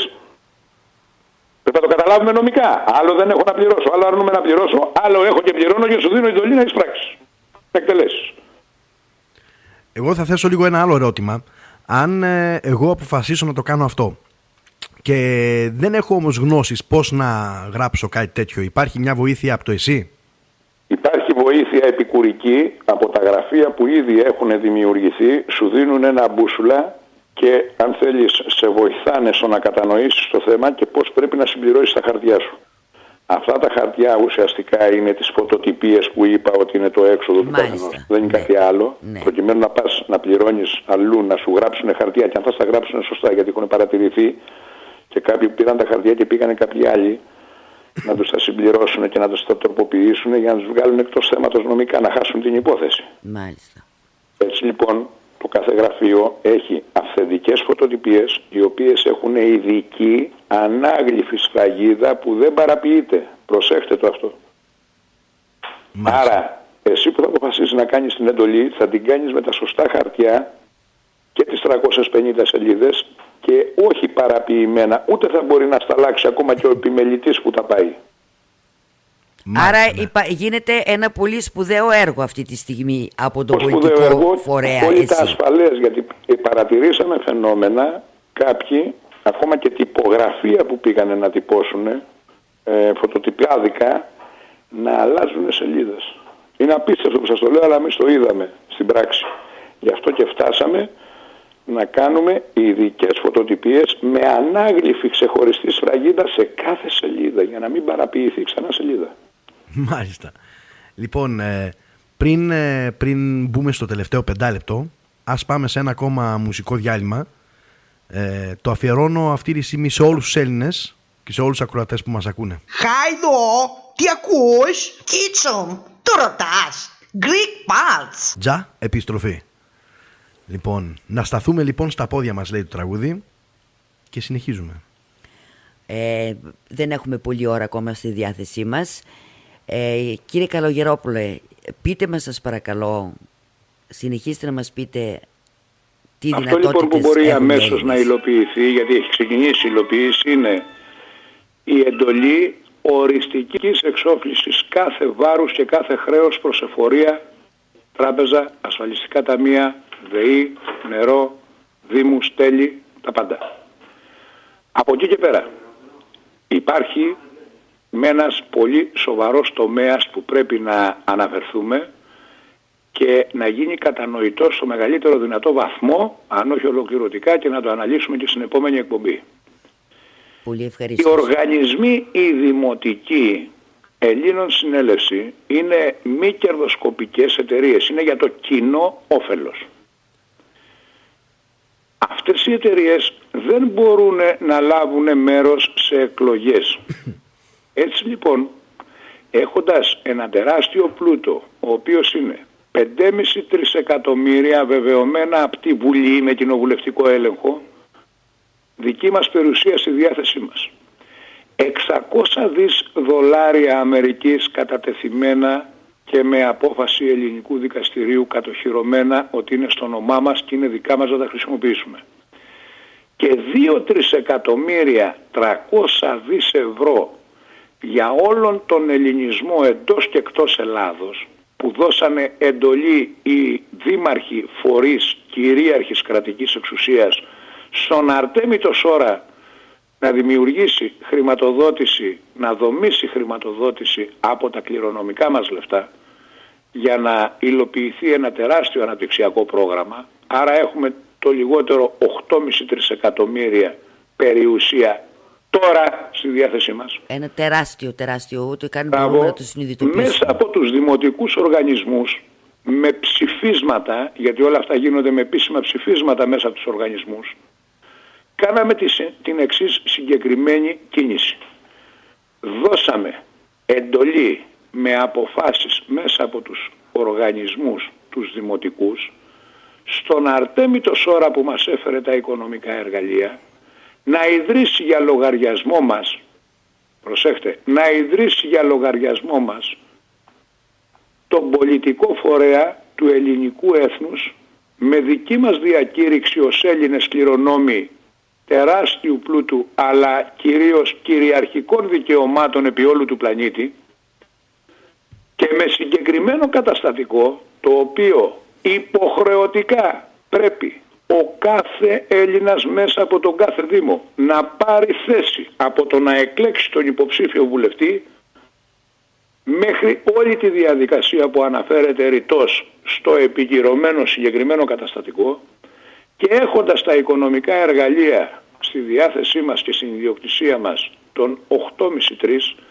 να δημιουργήσουμε το δικό μας φορέα όλου του ελληνικού έθνους για να μπορέσουμε να πάρουμε με εκλογές και τη διακυβέρνηση της χώρας μας εμείς οι ίδιοι οι Έλληνες, και να απαλλάξουμε τον εαυτό μας και τη χώρα μας από όλα αυτά τα κακά παιδιά που τόσα χρόνια δυστυχώς εργάζονται εναντίον μας. Μάλιστα. Έτσι λοιπόν, με αποφάσεις από όλους τους Δήμους εντός και εκτός Ελλάδος, όταν είχαμε περίπου 110 οργανισμούς δημοτικούς, δώσαμε το λίλι στον Αρτέμι το Σόρα και στις 4 Σεπτέμβρη του 2015 καταθέσαμε και πήραμε έγκριση του πολιτικού φορέα του ελληνικού έθνους από το ανώτατο δικαστήριο, το συνταγματικό της Ελλάδος, στον Άριο Πάγο. Έτσι τώρα λοιπόν είμαστε έτοιμοι και με το δικό μας πολιτικό φορέα εμείς οι Έλληνες να αντιμετωπίσουμε όλα τα ξενόφερτα συμφέροντα και κόμματα που λιμένονται τη χώρα μας και να πάρουμε εμείς τη χώρα μας στα χέρια μας. Να πάρουμε δηλαδή την Ιθάκη μας πίσω. Να μπορέσουμε να πάμε στη συνέχεια στην 5η Εθνοσυνέλευση. Επειδή έχουμε τεράστιο πλούτο, αποφασίσαμε με το που πάρουμε την διακυβέρνηση της χώρας μας, γι' αυτό και πρέπει να βοηθήσουμε όλοι οι Έλληνες, γιατί εμείς θα την πάρουμε, τον ελληνικό φορέα, τον πολιτικό, θα αναδείξουμε να πάρει, εμείς δηλαδή τον εαυτό μας, να πάρει την Ελλάδα, να τη διαχειριστεί, σε κάθε Έλληνα να δοθούν 20.000 ευρώ αμέσως μόλις πάρουμε τη χώρα. Εν αναμονή το να ξεκινήσει να υλοποιείται το αναπτυξιακό πρόγραμμα μέσα από τους δημοτικούς οργανισμούς, το οποίο είναι 2.300.300 δις. Μέχρι αυτό όμως να γίνει, αμέσως μπορεί ο κάθε Έλληνας την πρώτη εβδομάδα να πάρει αμέσως 20.000 ευρώ για ανακούφιση. Άρα σκεφτείτε, μια οικογένεια που είναι 3 άτομα, 4, 5 ή 6 ή 7, επί 20.000 ευρώ ο κάθε Έλληνας και Ελληνίδα. Σε κάθε ένα αφημί. Ακριβώς. Τα οποία χρήματα αυτά δεν θα μπορούν να διοχετευτούν πουθενά αλλού, ούτε σε χρέη, ούτε σε τίποτα. Είναι ελεύθερα, αποκλειστικά για τον καθένα να τα πάρει και να τα κάνει χρήση. Δηλαδή δεν θα το δεσμεύσει κάποιος γιατί χρωστάει. Δεν θα δεσμεύονται από κανέναν. Μάλιστα. Και εδώ θα ήθελα να δώσω και τον ορισμό, αφού καταλάβαμε ότι μέσα από τους ίδιους τους Δήμους και τους δημοτικούς οργανισμούς δόθηκε η εντολή να δημιουργηθεί ο δικός μας ο φορέας, να δούμε τη διαφορά. Τι είναι φορέας και τι είναι κόμμα. Να τη δούμε, να την ακούσουμε. Είναι ο κεντρικός οργανισμός, εκπρόσωπος μικρότερων οργανώσεων ή οργανισμών που έχουν κοινό σκοπό και αντικείμενο. Έτσι η εκπροσώπηση των τοπικών οργανισμών της τοπικής κοινωνίας γίνονται από κεντρικό φορέα συνολικά. Δηλαδή η ίδια η κοινωνία στο σύνολό της. Και για την ίδρυση του χρειάστηκε δηλαδή εντολή από τα διοικητικά συμβούλια των Ελλήνων συνελεύσεις σε κάθε Δήμο. Τώρα τι είναι κόμμα? Το κόμμα βγαίνει από το κόπμα. Είναι από το ρήμα κόπτο, κομμάτια. Δηλαδή κομμάτι της κοινωνίας. Ο φορέας ενώνει την κοινωνία, είναι η ίδια η κοινωνία στο σύνολό της, το κόμμα την κομματιάζει, είναι κομμάτι της κοινωνίας. Υπάρχει Έλληνας που να μην καταλαβαίνει ότι όλοι οι Έλληνες είμαστε ίσοι, με τα ίδια δικαιώματα, έχουμε τον ίδιο πλούτο να διαχειριστούμε και να πάμε ενωμένοι όλοι μαζί να πάρουμε τη διαχείριση της ζωής μας και του πλούτου μας? Ή θέλει να μείνει στα κομμάτια που εξυπηρετούν τους απέναντι που τόσα χρόνια μας σκοτώνουν? Τόσο απλό είναι. Έτσι και αλλιώς, έτσι όπως είναι η κατάσταση στην Ελλάδα, με τα συνεχόμενα μνημόνια, με τους πληστηριασμούς, με τους ανθρώπους να αυτοκτονούν. Αν δεν το σταματήσουμε εμείς οι Έλληνες, κάτι δεν πρέπει θα σταματήσει να γίνει. ποτέ. Κάτι μόνο πρέπει εμείς να μπορούμε να το σταματήσουμε. Και μόνο ενωμένοι μπορούμε να το σταματήσουμε. Γι' αυτό πρέπει να αφήσουμε στην άκρη 3 πράγματα που μας χωρίζουν και να δούμε τα 997 που μας ενώνουν. Σε αυτό που πρέπει να αφήσουμε στην άκρη είναι τα κόμματα, τα δόγματα και τα χρώματα. Πρέπει να δούμε όλα τα άλλα που είναι πολλά και μας ενώνουν και να ενωθούμε οι Έλληνες να πάρουμε τη διαχείριση της πατρίδας μας, της ζωής μας και του πλούτου μας. Για να εξασφαλιστούμε κι εμείς, να εξασφαλίσουμε και τους απογόνους μας και τις επόμενες γενιές. Γιατί αλλιώς δυστυχώς όπως το πάνε αυτοί θα μας αφανίσουν. Λοιπόν, μπορούμε να το αναπτύξουμε, τι κακά πράγματα κάνουν εναντίον των Ελλήνων και στις επόμενες εκπομπές να γίνει ακόμα πιο βαθιά κατανοητό. Λοιπόν, γι' αυτό ήθελα να σας δεσμεύσω on air, στον αέρα που λένε, για την επόμενη Πέμπτη ξανά να είστε καλεσμένος μας και να συνεχίσουμε την ανάλυση και την πληροφορία που δίνετε. Λίγο πιο λεπτομερώς, γιατί φυσικά όλα δεν μπορούσατε να μας τα αναπνίξετε. Και να μπορέσουμε είναι πάρα πολλά. Τώρα που μπήκαμε στην κεντρική ιδέα, μπορούμε να επιμερίσουμε το κάθε θέμα και να το αναλύσουμε περισσότερο. Και να απαντηθούν και κάποιες ερωτήσεις των ακροατών, οι οποίες δεν μπόρεσαν να απαντηθούν. Δεν προλάβαμε σήμερα από τη ροή της εκπομπής. Εγώ σας το είπα και πριν, ευχαρίστως να δώσουμε μέχρι και τηλέφωνο. Βέβαια, χιλιάδες τηλέφωνα δεν προλαβαίνουν να απαντηθούν και ίσως να είναι και κουραστικό. Αλλά ελεύθερα στον καθένα να ρωτήσει ό,τι θέλει. Και προτρέπω και προκαλώ με την καλή έννοια και προσκαλώ όλους τους Έλληνες, ό,τι και αν θέλουν να ρωτήσουν, ελεύθερα να το ρωτήσουν. Μην θεωρήσουν ότι μπορεί να πούνε κάτι χαζό. Δεν υπάρχουν χαζό. Και αν υπάρχουν απορίες, είναι λογικό, γιατί πράγματα τα οποία είναι πολύ καλά κρυμμένα τόσα χρόνια και ξαφνικά τα ακούς, θα έχεις απορίες. Και δεν θα έχεις και την ακριβή γνώση και μπορεί να ρωτάς κάτι που να μην είναι απόλυτα σωστό. Δεν πειράζει, δεν είναι κακό. Κανένας δεν γεννήθηκε μαθημένος. Έτσι. Άρα αυτό που χρειάζεται... Η ερώτηση που θα γίνει θα βοηθήσει στο να ακούσουν χιλιάδες άνθρωποι την απάντηση, γιατί πιθανώς θα έχουν την ίδια ερώτηση και να καταλάβουν το θέμα. Κύριε Καλογερόπουλε, άρα αυτό που έχει πολύ μεγάλη σημασία για μας τους Έλληνες σε αυτή τη δύσκολη εποχή που ζούμε είναι να μάθουμε, να πάρουμε γνώση, γιατί πρώτα η γνώση είναι δύναμη. Και ύστερα αυτά τα οικονομικά εργαλεία τα οποία μας αναπτύξατε σε πολύ σύντομο χρονικό διάστημα και δεν μπορούμε να εμβαθύνουμε. Δεν πειράζει όμως, θέλουμε να σας ευχαριστήσουμε από την καρδιά μας που είχατε το χρόνο και μας κάνατε αυτή την ενημέρωση. Σας ευχαριστούμε πολύ. Για την ενημέρωση των αδερφών Ελλήνων θα έχω πάντα το χρόνο. Ό,τι και να γίνει. Και σας δεσμεύουμε επίσημα όχι μόνο για μια εκπομπή, αλλά όσες θέλετε. Να είστε καλά, σε ευχαριστούμε πολύ. Δίνουμε ραντεβού για την άλλη Πέμπτη. Και ευχαριστούμε και τους ακροατές. Όσες ερωτήσεις δεν προλάβαμε να απαντήσουμε, θα τις κρατήσουμε, θα απαντηθούν την άλλη εβδομάδα. Ακριβώς.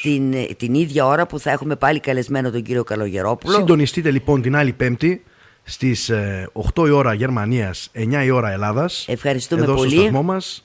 Σας ευχόμαστε ένα καλό βράδυ. Ακριβώς. Και επανειδήν την άλλη εβδομάδα. Να είστε πάντα καλά. Και με αυτόν τον τρόπο. Και την καλημέρα με ανάλογα που ακούνε οι Έλληνες στον πλανήτη. Κύριε Καλογερόπουλε, θέλουμε και εσάς να σας καληνυχτήσουμε και σας ευχαριστούμε για την προσφορά σας στην ενημέρωση αυτή. Και με αυτόν τον τρόπο και εγώ όπως πάντα σας στέλνω όλη μου την αγάπη και πολύ φως. Καλό σας βράδυ. Καληνύχτα σας.